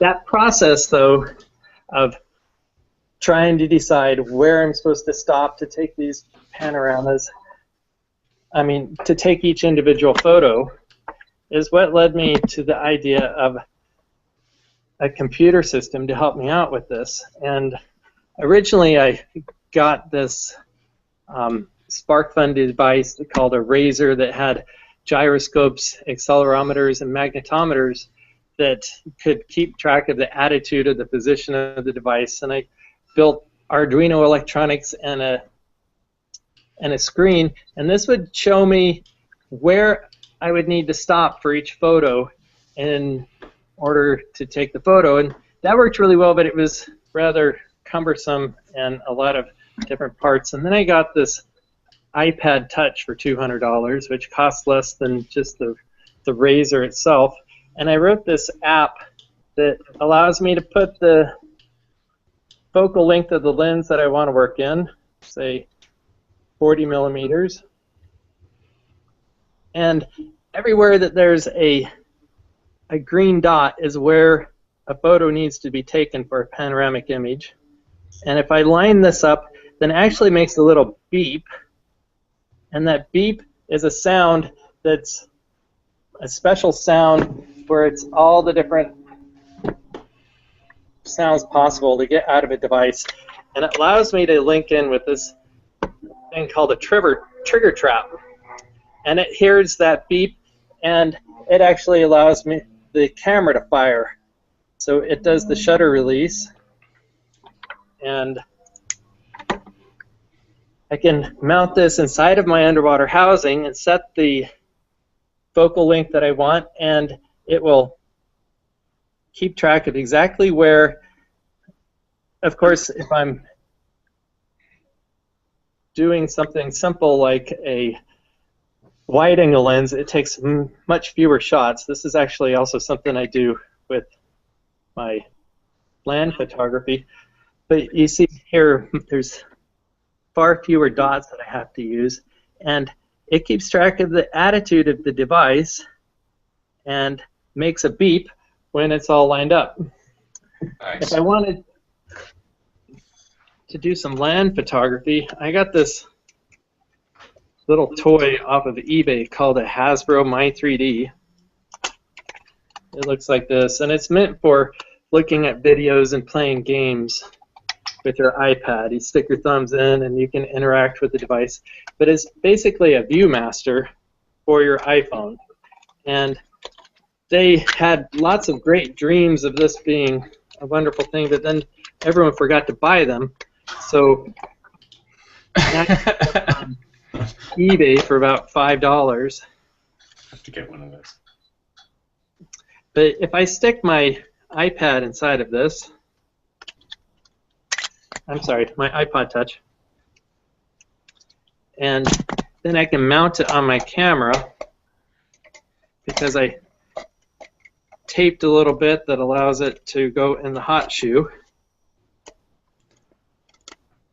Now I have something that looks like this,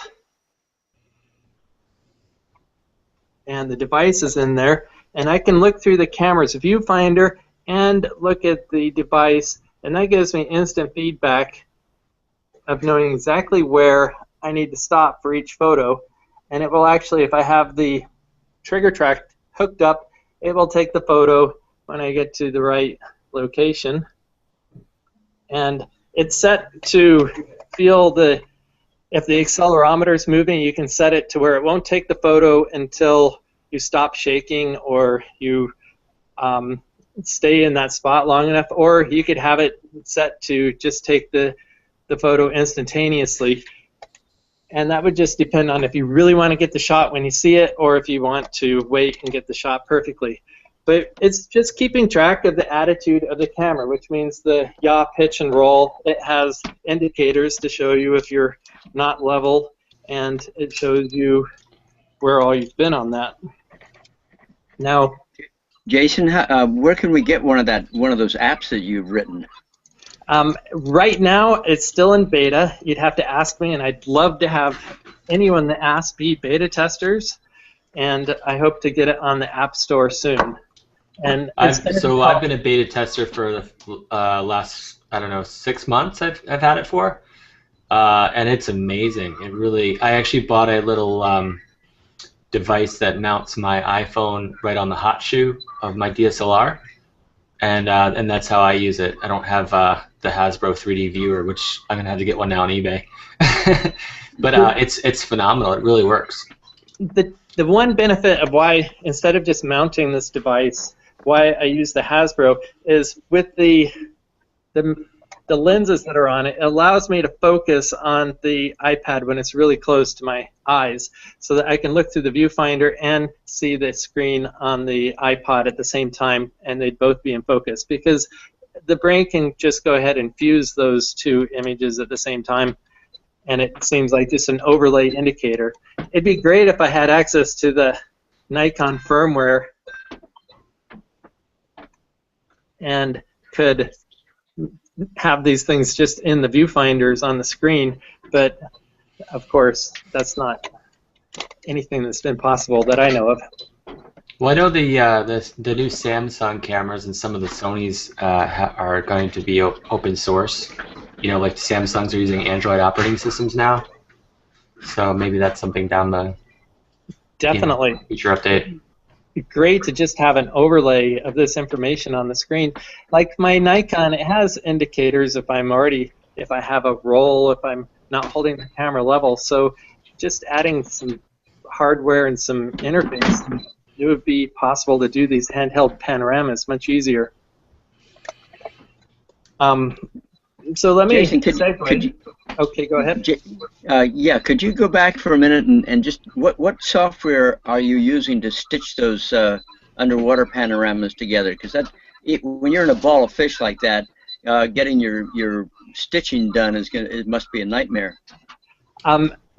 For that, mostly I use PT GUI, and I have it align the images, and I export it where it has each image as a layer, and then I go into Photoshop with each layer and manually go and make sure that I haven't cut the fish tails in half. So It definitely is a lot of work, but the results turn out really nice.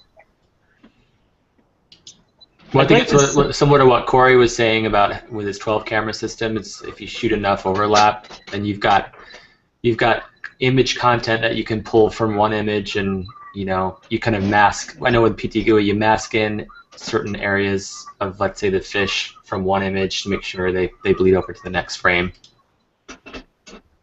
Right.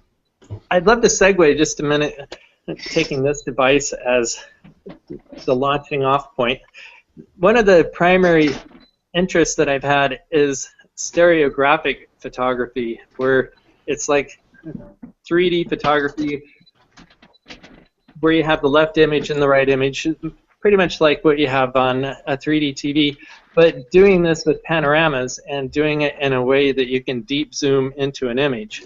And I kind of just stumbled upon that by putting two panoramas together and thought, well, it'd be really neat if you could see this in 3D. And so I wrote some software to allow both of these images to be on the screen at the same time, and did this cross view method where you cross your eyes and you can see it. And this was using the GigaPen website, where you would zoom in, and I found that when you zoomed in significantly on an image, then things are just going to go out of alignment. You can't have a scene with all this stereo depth and zoom into it and have both parts of the left and the right be where your eyes are okay to look at it and to see it. So I developed some software to allow people to zoom deep into stereographic images. And I haven't done this underwater, so please don't mind that I switch topics here. Here is where we have this Western store in Aspen, and so should we start crossing our eyes at this point? No, I don't recommend that. I'll switch it to this, and you can cross your eyes. Oh, that doesn't work. Sorry.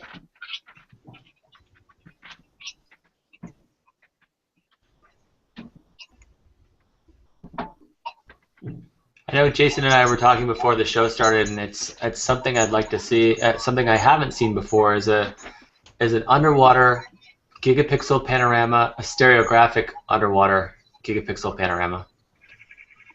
So James Cameron, if you're out there listening, or Corey, if you want to give him a phone call. So this is a synchronized view on these, and when I zoom in on something now, like this whiskey bottle, this Colorado whiskey is actually quite nice. You can see that the left and the right image stay, and it shifts around a little bit, but they stay in view for the viewer no matter where I look on this. It doesn't matter how far I zoom in, I'm still able to keep the left and the right image from being synchronized, looking at the same elements of the image. And in order to do this, I've actually had to write a program that builds a whole depth map between the images and finds points that are the same on the left and the right, and it then delivers this with the images so that wherever the mouse moves around at is where there's zero difference. Jason, do you need depth information? Are you taking like a Connect or something like that to get Z so you can do that, or are you estimating it from the camera angles? You definitely need depth information. In this case, I'm estimating it through just using a SIFT algorithm that finds the spot that's the same on one image and the next, and it makes a point. You can see there's a little red dot on one side, and that's showing which point I've said is the same on this. There's a manual way to do it. It looks like this, and I zoom in on the image on one side, and I line it up here, and then I take the mouse over to this side, and I line it up here, and I add a correction point. Now I have come up with software using a SIFT algorithm that finds all those points on its own, so you don't have to go manually adding hundreds of points on these gigapixel images. But the challenge with that is that I actually have to go and check each point that it comes up with, because about 20% of them don't make any sense. It's chosen the wrong spot. Sure. So it's not 100% accurate. Jason, Go ahead. are you actually shooting with 2 separate cameras mounted to a modified gigapan unit? I am. I do that, and I also do manual. Let me get out the screen share and show you my...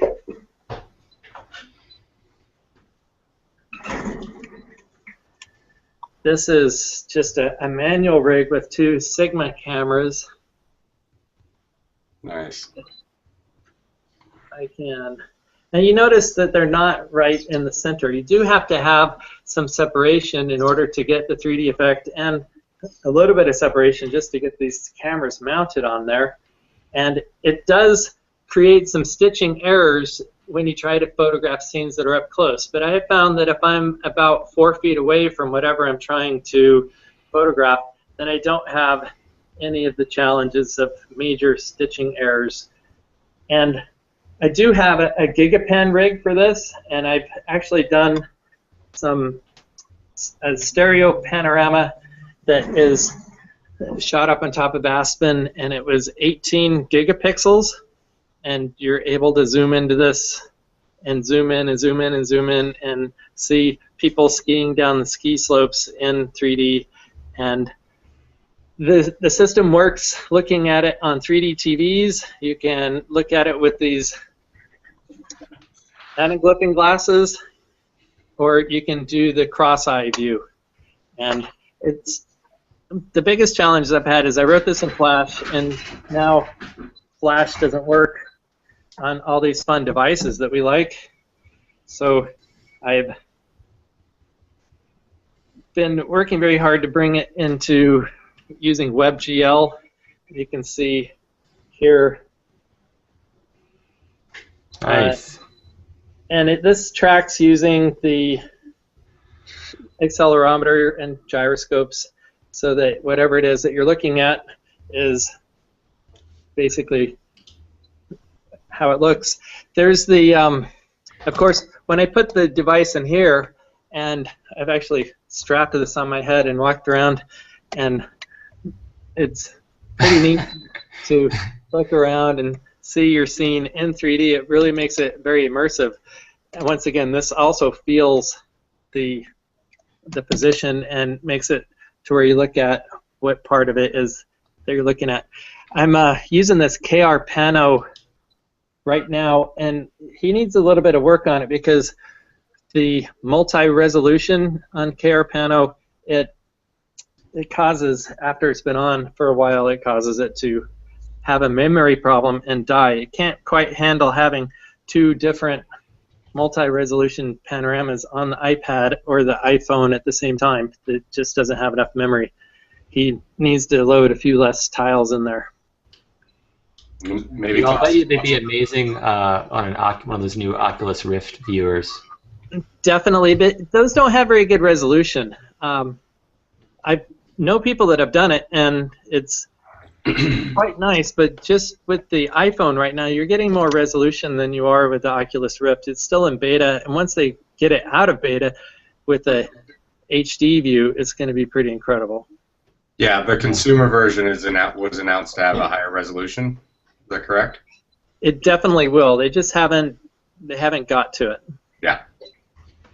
Jason, did you write the WebGL plugin for the? I saw the Apple logo on the back. I mean, I've never seen WebGL run on an iPad except for through the ad plugin, basically.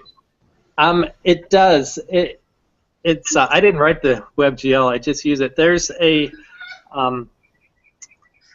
an app that allows you to write WebGL apps. It still has to turn it into an app. You can't do it from the HTML page, but it's definitely just using WebGL, which is, in my case, I have most of my stuff hosted on Gigapan, and that's posting things in equi-rectangular, and so it's not cube faces, and so I kind of wanted to continue using that, so I'm using the WebGL, and it does work. So yeah, very cool. Yeah. I have to do a little bit of a plug here for Odyssey. Sure, yeah.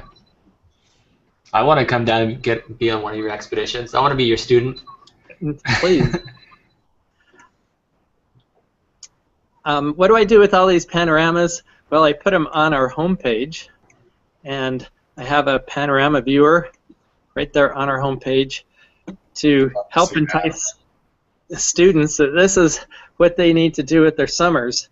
And we've been doing Odyssey for 18 years now, and I've personally led over 63-week voyages, and we certify the students in advanced rescue, underwater photography, and research diver.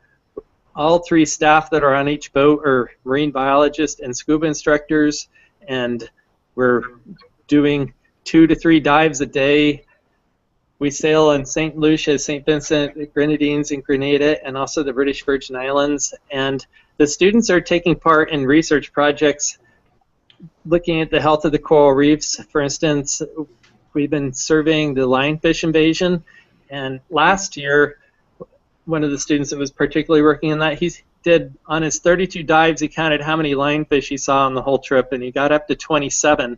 And this year, on each dive, we saw at least 20 lionfish. So wow. I have this crazy idea, now that I have all these engineers' ears.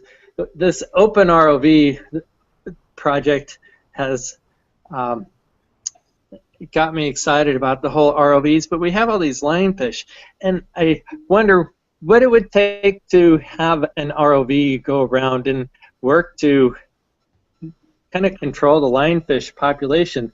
And I thought that if you had it autonomous, using visual recognition and going around the reef and trying to find these lionfish, then it could probably go ahead and find them, but what do you do next? And some people have proposed spearing them, but it would be very difficult to have a spear mechanism that could reload on its own without human interaction. And then I thought of this Dr. Evil idea. And you know, it's funny, you always hear about aerial drones, but you know, you don't hear a whole lot about underwater drones. They do definitely have autonomous underwater drones, and what I think would be interesting is if there was some sort of laser that you could shine in their retinas that would make their ability to hunt decrease. So you just have the ROV going around the reef trying to identify lionfish. I saw this presentation where on a TED Talk where they had lasers that could zap mosquitoes out of the air, and it has the controller that can change where the laser is focused very fast. It's kind of using laser printer technology, but with the amount of computing power that we can stick in a small package, if it could just go around and find these things and add a little bit of a pulse to their retinas, that unfortunately would make them very difficult to go find their next meal because they'd have a much harder time seeing. So what do you guys think? I think it's a good idea. You need some test case, maybe a controlled environment first. I definitely think people would find that very interesting, and it would go viral immediately. Robots with, laser beams killing lionfish, or at least, and yeah, I think it's a huge problem from what I've seen, and it just keeps getting exponentially bigger and bigger down there. Yeah, I think the other way is potentially making them very popular on people's plates in fine dining restaurants, and finding a way to, we tend to eradicate things that taste good. And I hear the lionfish taste fantastic. They definitely taste good. I have students going down with pole spears, and you have to be really careful because they have these terribly Right. obnoxious spines that once you have the lionfish, you have to deal with the lionfish. And while they taste really well, a lot of them that they spear, they get kind of scared of it. Instead of eating it, they just want to get rid of it. Sure. Cool. Well, amazing stuff, Jason. So you have to be a teen or a college student to be on your expeditions? You do.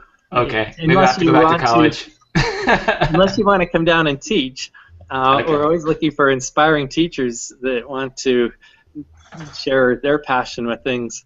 But it's a little bit different from what adults are used to. It's camping on a sailboat. It's not...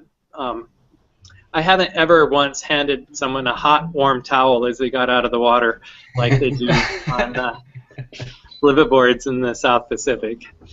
Well, I can't wait to send my little girl. Definitely. Cool. Love to have her.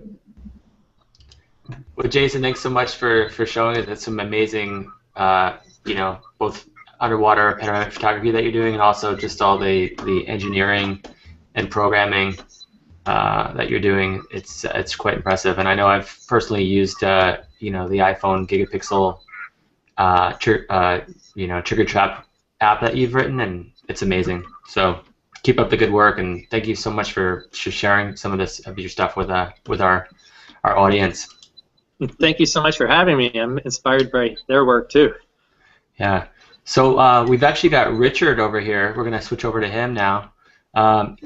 Richard Cheshire. He's actually, I think, 60 miles off the coast of the Cayman Islands. Is that correct, Richard? No, that's not correct. You're in the wrong hemisphere. Sorry about that. We're in New Caledonia. Oh, that's right. That's right.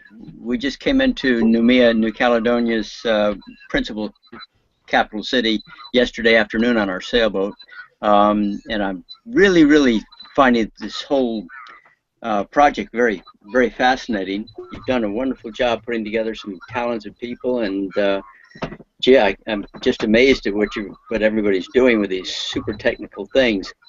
I started out. I'm a marine biologist, and I started out doing underwater photography something like 55 years ago. So unfortunately, I can't turn on my video because the telco here throttles things like VoIP, so we can only get sound to work, and it keeps dropping off as well. So if I disappear in the middle of this, please forgive me. It might come back on in a few seconds. Can you hear me okay?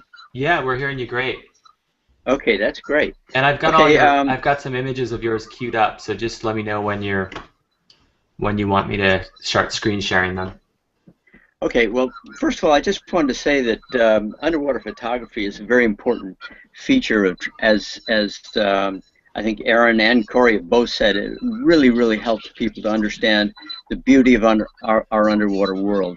And I've been diving since 1958, and I've seen myself the degradation of our coral reefs all over the planet, and it's a very sad thing to see, and very disheartening when you have seen the true beauty of a coral reef, and then you come back and it's dead, and it's just all gone, from things like the crown of thorns starfish, from global warming and bleaching and so on.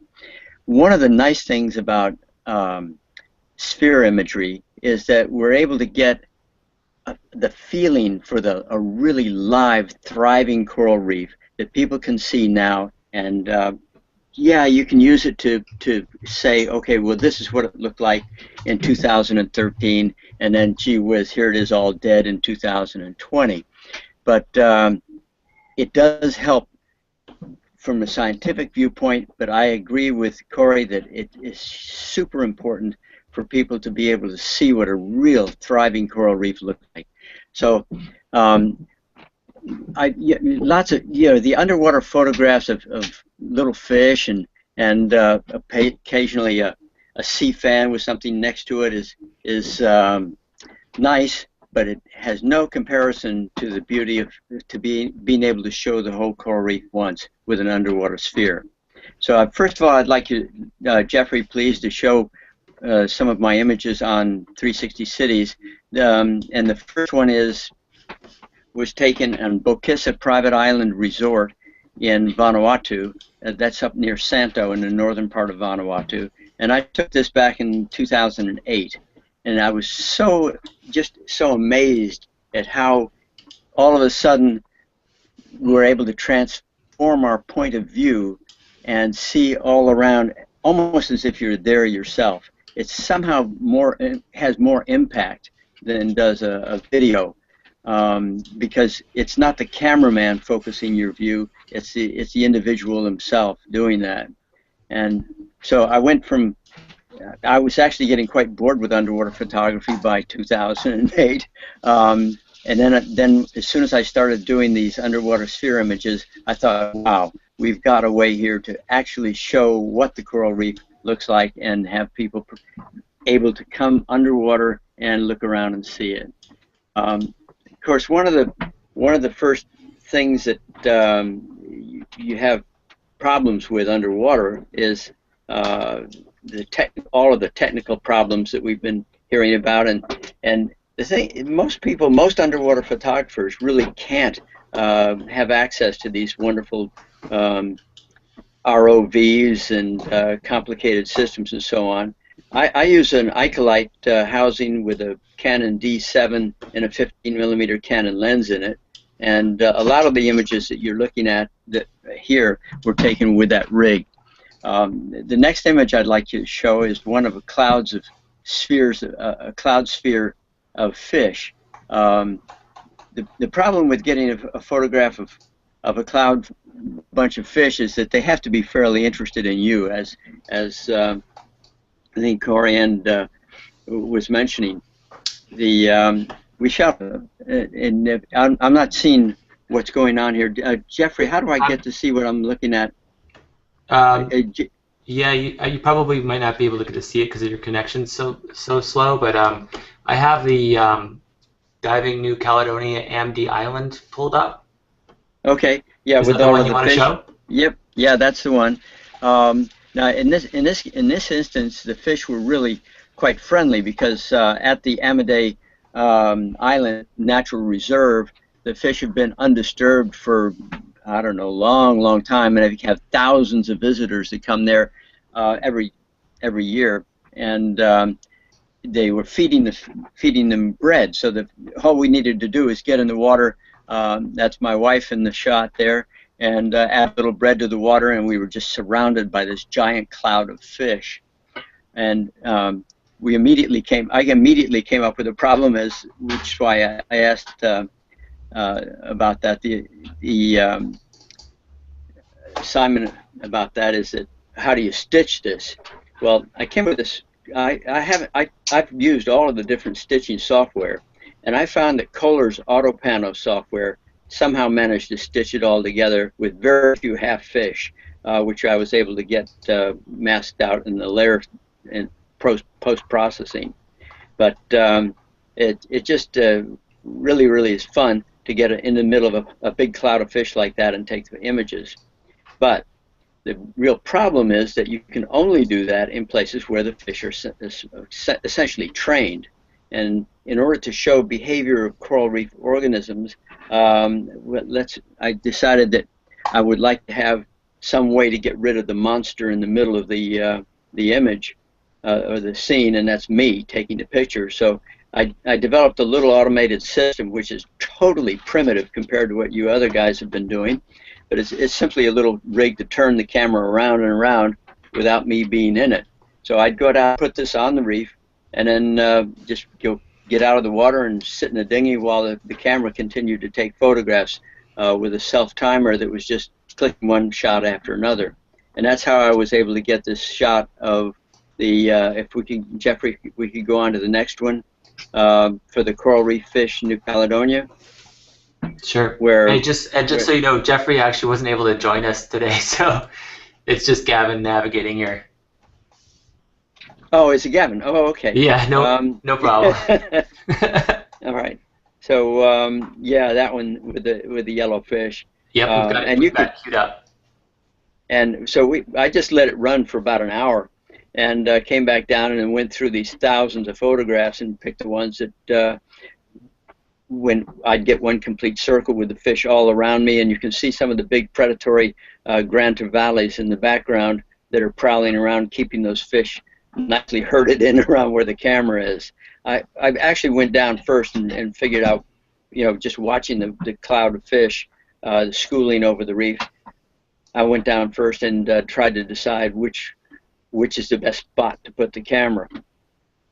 But the next big project I had was how far can we expand the underwater image so that you can see the structure of a coral reef. I'd never seen photographs taken underwater where you could see how the coral reef was actually formed. So I did a series of sphere images out in clear water down in New Caledonia's Great South Lagoon. And if you could please go to the next one, which is underwater photography virtual reality. Yep. This one, of all of the ones that I did, and they're all on 360 cities, so you can go and browse the different ones that I've done. But this one is the one that I'm not sure if it's there yet. Yeah, we've got it queued up. Okay. This one, you can actually begin to see the coral reef structure along the fringing reef down in one of the islands in the South Lagoon, as well as the whole coral reef area around it. With the color, I was able to get most of the color in the image, particularly looking down at a coral and over at a coral pinnacle where my wife was chasing a shark into the image. And you can see my wife over there. We wear underwater camouflage suits, which are zebra striped, and this confuses a lot of the sea creatures. They can't figure out what we are. The reason we have to do that here in New Caledonia is that the French are super enthusiastic spearfishermen. And if you get in the water with a normal wetsuit on and you look like a normal human, the fish just aren't there. They just haul tail completely out of sight. So by wearing these striped suits, we tend to fool the fish, and they don't recognize us as one of their predators, and we're able to get a lot closer to them. The last image I'd like to show you is, I realized that that's as far as I was ever going to get underwater to be able to show the coral reef structure, and it didn't quite do it. So I decided the best way to do it is to take images where you can see the whole reef underwater, as well as the island and the lagoon and the total beauty of the whole area. And if we could move on to the next shot now with diving spots in New Caledonia. Yeah, we've got that queued up. Okay. Then here you see one that I've done where you can see the entire thing, and you get to see the coral reef structure. It's almost like in a museum, you know. And if you look down, if you can pan down, you can see the corals right underneath me. And then if you pan up and pan around, you see the whole lagoon with the island and my wife swimming there and our yacht anchored in the background, and trying to bring out what the amazing feeling of being there on a nice calm day with a bright sun and a totally live, thriving coral reef and what it looks like. Because believe me, this is becoming a very, very rare sight on our planet today. I've been doing a lot more of these over water photographs, and I find them they do have a way of bringing out more of the feeling of the beauty of that you'd experience if you were there yourself. And I think they do a lot to showing the whole construction of the reef and how it's related to the shore and the people and so on. I've switched now. I'm no longer using the Canon, and I've now switched over to GoPros, and I just adore those little GoPros. After all of that big, heavy rigs with the difficulty of maneuvering the camera rigs underwater and so on, the little GoPros are so tiny and they're so nice and they're so easy to use, and the results of them are pretty much comparable to what I'm getting with the Canon. So I'm going to hopefully do a tutorial on 360 Cities about how I use the GoPro Hero 3 and with some of the images and so on from that. Richard, can I ask you how you shot this image? Were you did you have a pole extended out of the water and? No, actually, the first thing I did is I anchored my dinghy with two anchor points, one ahead of the boat and one behind the boat, so the dinghy stayed in the same spot. And then I simply took my D7 without the Icolite housing, and I walked around the dinghy and took photographs all the way around. Then that got me the top view. Then I took, it was a very, very clear, calm day, so I was able to get a nice, clear surface where I could see all the corals, but there was reflection on the water and so on. Then afterwards, I moved the dinghy out of the way, and I got in the water with my D7 in its Icolite housing, and I took the same scene from exactly the same spot over that coral patch. I took it underwater, the underwater half of it, and then I I stitched them both together, so I had the underwater and the overwater, and I simply blended the two together. Oh, that's brilliant. And that's the way I'm doing it now with the GoPro over under. Is I've got one GoPro above the water, one GoPro under the water, and I just turn them around and take the underwater and the overwater at the same time. So I'm able to do shots that I couldn't possibly have done before. I'm just wondering if I can find one of these for you to show you one of those. Yeah, if you want to put a link in, you can paste a link into our chat window, and then I can pull it up on our screen share screen here if you want. Okay, I'm just trying to see if I can find it here. Does anybody have any questions, Corey or Jason or Aaron, for Richard? Yeah, no questions really. I think it's a brilliant way that you're doing the over/under shot. It must have taken a lot of effort to get those two to blend together nicely. It's excellent work. Well, thank you. Actually, it doesn't take that much effort to blend it together.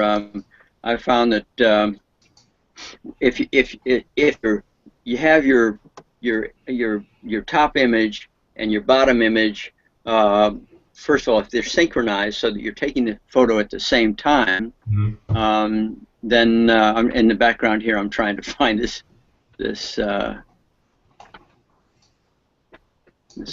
link to this other image I want to show you.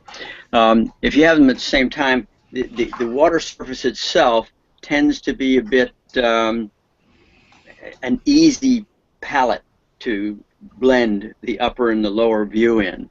Let's just see here. So that it comes out looking pretty realistic. The camera that's in the water, is it fully in the water, or do you have some that are? Yeah, no, it's fully in the water.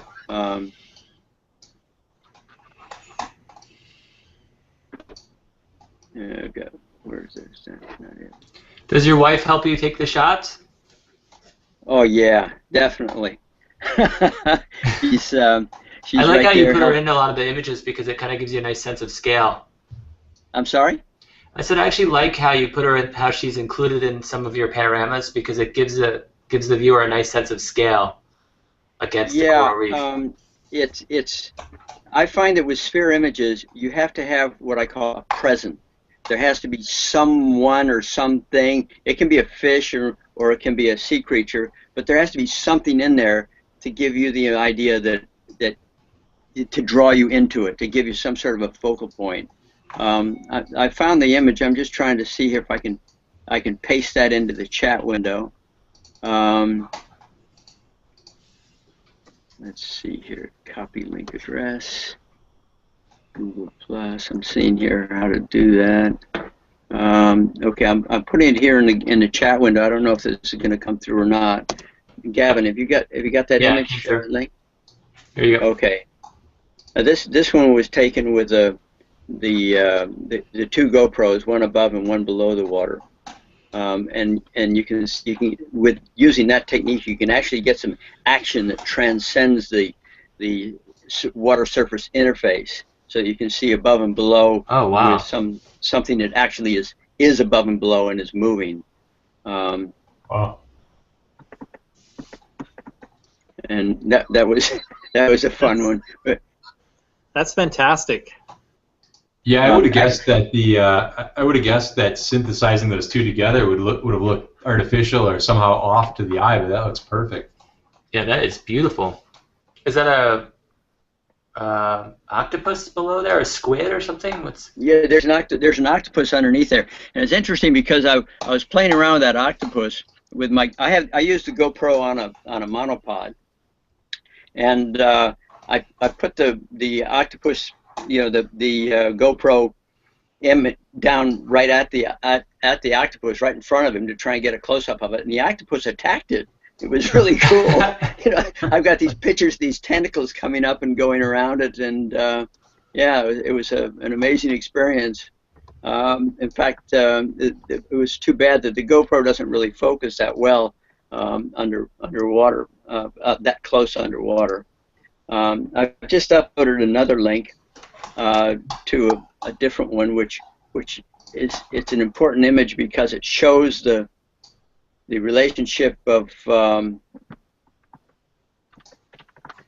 the land to the coral. Normally, you don't find a live, thriving coral reef anywhere near where people are in urban environments and so on. And yet, in the natural world, where there hasn't been a lot of erosion and there hasn't been a lot of sedimentation or anybody disturbing it, coral reefs can and do grow right up to the land. And this photograph I took here, down in Bay de Prony, where I happened to be yesterday, actually, shows the corals, just a magnificent coral reef immediately off the shore. And again, with a sphere image, you can really see how the coral reef interfaces with the land. Was this also shot half under, half above? Yeah, and with two GoPros. How many images around do you have to take? Like.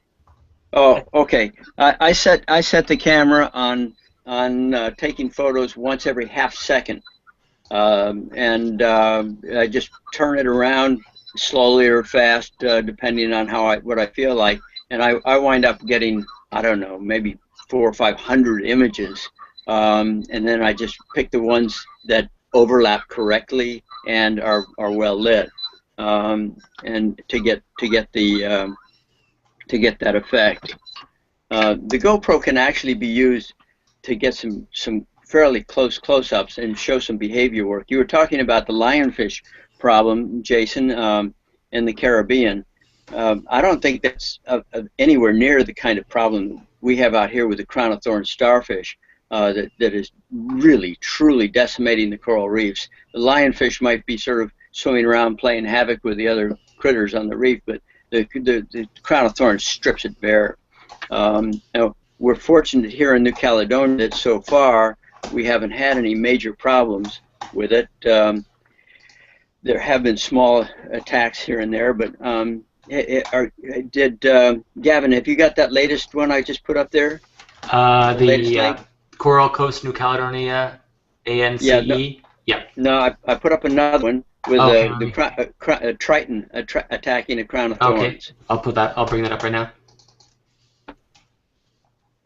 And this one, this is actually, I think, one of the most fun pictures I've ever taken, where I've gotten a Triton shell in the process of eating a crown of thorns on the coral reef out in the lagoon here, and it was just, it was one of those days where, first of all, in all the time we've been here in New Caledonia, we have seen a total of about 4 Triton shells diving all day, every day out on the reefs. They're just about gone because people have picked them up for the curios and so on. You can buy a Triton on eBay for $300, and then people see one and it's gone.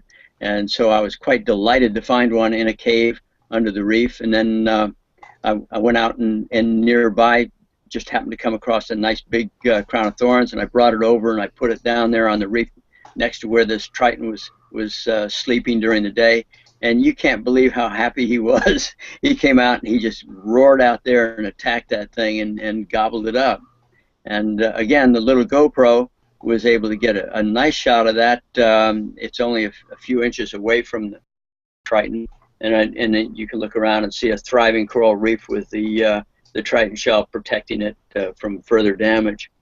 But again, my whole goal here is to be able to show a living, thriving coral reef environment and the behavior of the creatures on it. And just using a couple of GoPros, underwater divers are able to get these kinds of images easily and nicely. The other thing is I don't use any lights. I just limit my dives to less than 3 or 4 meters of water, which is where most of the coral, the real beauty of the coral is anyway. Yeah, so that's what we're doing with our GoPros out here in New Caledonia, and I'm very impressed with what the rest of you guys are doing with your super technology. The more people, I think, Jason, your program with educating young people is absolutely magnificent. We've done some work with that. I did a project with Telecom called Sea Keepers for Schools back in the late 1990s. And again, the whole idea is if we can get young people imprinted on the beauty of nature when they're young, then they're going to grow up to be protectors of the reef, just like the Tritons. Wow, amazing stuff, Richard. I'm really impressed with how well these look from the GoPro. Are you using the GoPro housing that's the 3D version, so you have the above and below, or you just have them? No, I have each one in its own housing, just one above and one below, and I have a little extender on it. I did another one where, sort of experimental, where I tried lifting up higher above the water to try and show the size of the corals in this one place where there's very, very large coral reefs. And I put the GoPro up on a pole, so it was. Let me just see if I can find that one here. Yeah, I should point out that Richard has a wealth of just phenomenal images from what I've seen on the 360cities.net website. Richard, I don't know if you have another website that you might direct the viewers of this webcast to check out, but it's actually quite overwhelming. Each image is just superb. Thanks very much. No, I don't have an.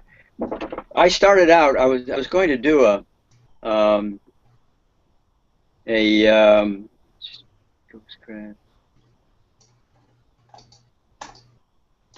I was going to do a website of my own on the New Caledonia Lagoon, and then I got busy doing other things, and Jeffrey came up with the 360 cities, and I was learning all about how to do the pano sites and so on, and I just took one look at what Jeffrey was doing, and I said, well, you know, no matter what I tried to do myself with this with my website, I'm never going to get the kind of returns that Jeffrey's going to be able, or exposure that I could get like on 360 cities. And I can't find this other one. So I started putting them on there, and it gets phenomenal views. I've had well over 500,000, probably by now almost 1 million views of the images on 360 cities, and I don't think I ever would have gotten that kind of coverage on a website of my own. Richard, can I ask you how you got into panoramic photography? Well, as I said, I've been into photography since I was a commercial professional photographer back in 58. And when I was first doing commercial diving for a company called Ribicoff Oceanics, it made underwater camera equipment and so on. And then, so I've been doing underwater photography for a very long time. And then I became a marine scientist. I got my PhD, and I used photography for scientific reasons for various projects that I was doing. Then one day I saw a sphere image, and said, "Wow, this is a tremendous potential for underwater photography," and tried it out, and bingo! That, to me, that was just the best way to show a coral reef that you could possibly have. That was the day you were hooked. No pun intended. Yeah, yeah, that's absolutely right. I can't find that other one. Did you guys is your current residence off the coast of New Caledonia, or?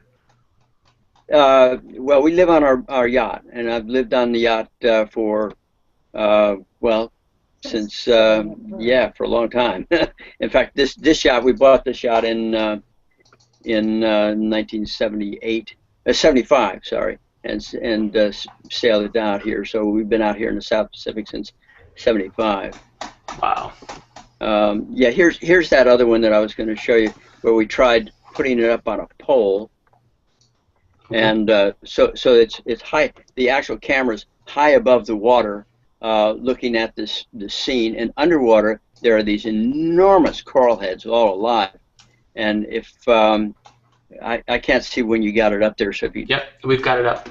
Okay, if you pan around and look underwater, next to one of those coral heads, you'll see my wife diving, to give you some idea how big that coral head is. Oh, wow. You see her down there?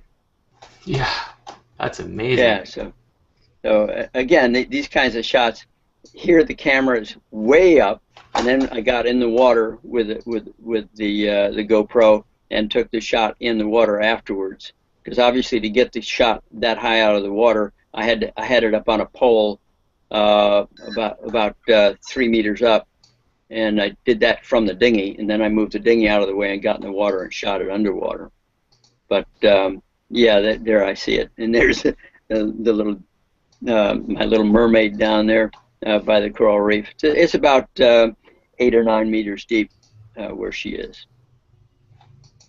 Do you find yourself returning to spots and trying to shoot them several years later? Yeah, we've done that, but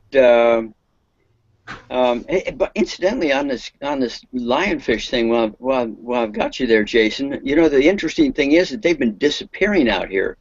They used to be, you'd see them maybe once on a dive. You go here and there, you'll see one or two maybe. But we haven't seen any in the last couple of years, none at all in the places that we used to be. So I don't know what's going on. Maybe they're all migrating over to see you guys. We'd be happy to send them back. They're eating all the other fish. The biodiversity of the other fish on the reefs is dropping really fast.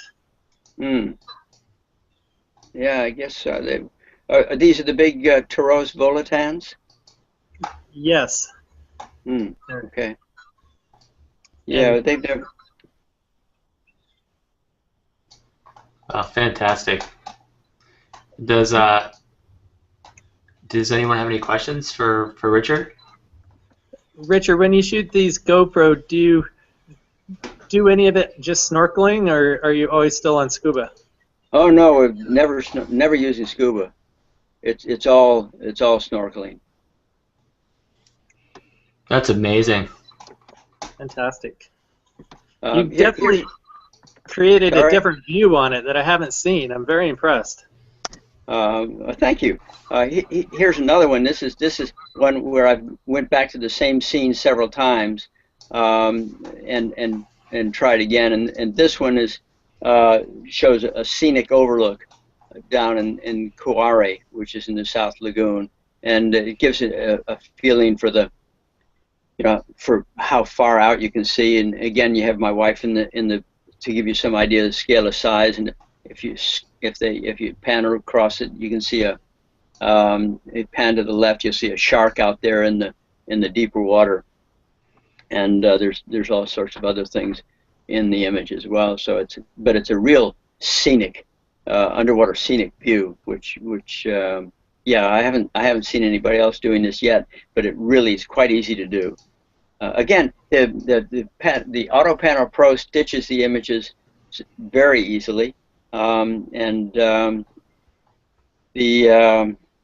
and then I use a program which I do use Photoshop, but I found another program which seems to be able to control the colors a lot better, and that's ACDC Pro, which is, whoever heard of ACDC Pro? Well, I'll tell you what, it's got some great features for underwater, for processing colors underwater, and I'm able to get some nice colors that I just can't get with Photoshop.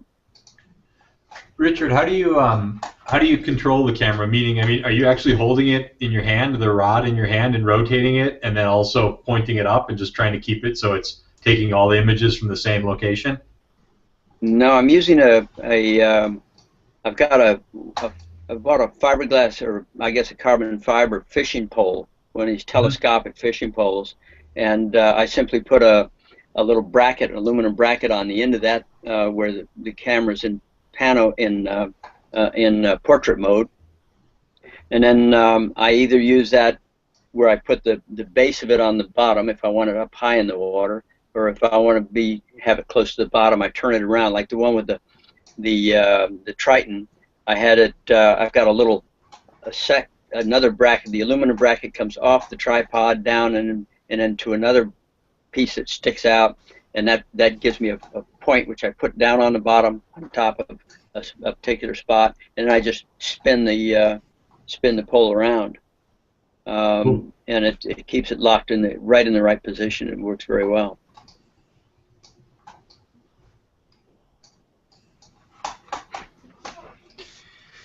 And wow. one other thing I had to do is with the pole itself, I put a white electrical. It's a black pole, and I put white electrical tape on it so it looks a little bit like a sea snake. And if I don't do that, then the fish all take one look at me when I get in the water with this long pole, and they're gone. But with the sea snake camouflage, they don't quite figure out what it is, and I'm able to get fairly close to things. How do you get the upward shot though? Like, I could see if you had the camera on the pole and you were rotating the pole around. I mean, even in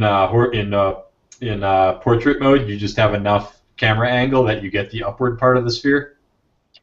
No, it takes three spins. What I do is I have it looking out horizontally for the first pass, and for the one where the most feature is, say the Triton feeding on the crown of thorns, that'll be a horizontal one. And then Gotcha. The bottom one, I simply pull up the pole and twist the camera down so it's pointed down about 35 degrees.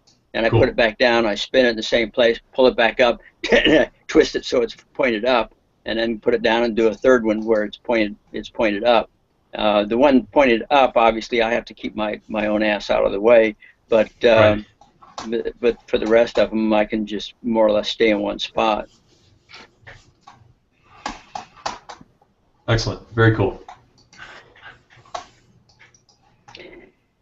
Well, yeah, thanks very much, and pleased to participate. And I hope more people. You guys have tremendous success with your programs in the future. You're doing great work everywhere. I can't believe the technological advances you're fostering are simply terrific. Good work. And it's important to point out that there's amazing technical equipment that's being developed, but it's also just as important to have artists and adventurers and explorers like you, Richard. Because you have to get someone out there. You've got the equipment, but you also have to get someone out there that's got the artistic eye and vision to be able to capture this beauty. And I think it's really amazing that you're able to show, like, hey, look, I can go out there. I don't need scuba diving equipment. I can just go out snorkel there and have, GoPro equipment and still create really compelling content that's going to engage people and get them to really think about this stuff, and be enticed and see the amazing, coral reefs and the stuff that still exists, right? We still have this stuff in the ocean. Yeah. So it's important. Yeah, wow, incredible. Well, I think our show is almost coming to an end now. So does anyone want to make? Did we forget anyone, or was there anything that didn't get shown? Or we think we covered everything pretty thoroughly here. I want to thank everyone for joining. I think this turned out a lot more amazing than my what I expected it to be, and I just want to thank everybody again for joining. I'll go through everyone one last time. Aaron, where can people find you again? Panedia.com, panedia.com. Awesome. Thank you so much for sharing your amazing work. And Corey, where can people find you? NationalGeographic.com. Nice. That's pretty easy to remember. And Jason, where can people find you? For my summer program, OdysseyExpeditions.com, and for my panoramas, the 3D stuff, Stereopan.com. Awesome. And last but not least, Thomas. Oh, actually, well, we should do Richard again. Richard is 360cities.net, and then just search for Richard Cheshire, right? Yeah, that, or just put Richard Cheshire into Google. There's a lot of links to me there. But the other thing is I do cruising guides and tourism guides, and if that website is called Rocket Guides, rocket-guides.com. Awesome. But all of those have contacts. Maybe my wife and I can come visit you one of these days soon. That'd be great. I definitely want to go to there. Let's all go. And Thomas, where can people find you? People can find me all over the web. Specifically, right now, I'm pointing people towards Google Views in the Portland area, and the majority of my panoramas are there. And I just want to thank Gavin for putting this broadcast together, and what an amazing range of techniques, imagery, and everything that we've seen today. This was absolutely incredible. One more thing I'd love for all of you guys to be thinking about, and I know you already are, is one of the other major problems. We addressed a couple of problems with the oceans today.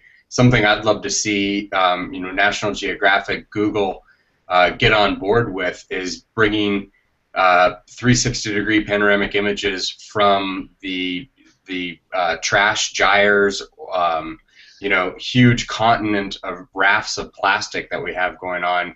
2 of them now in the Pacific Ocean, from what I understand. A lot of people have been talking about it recently, and I'd love to see that kind of imagery come across, because as everyone was saying, it's the imagery that is going to affect change in this world, and this is a technique that I think could really get that across, of how big of a scale a continent of raft, a continent of plastic is out there, killing fish and damaging our oceans.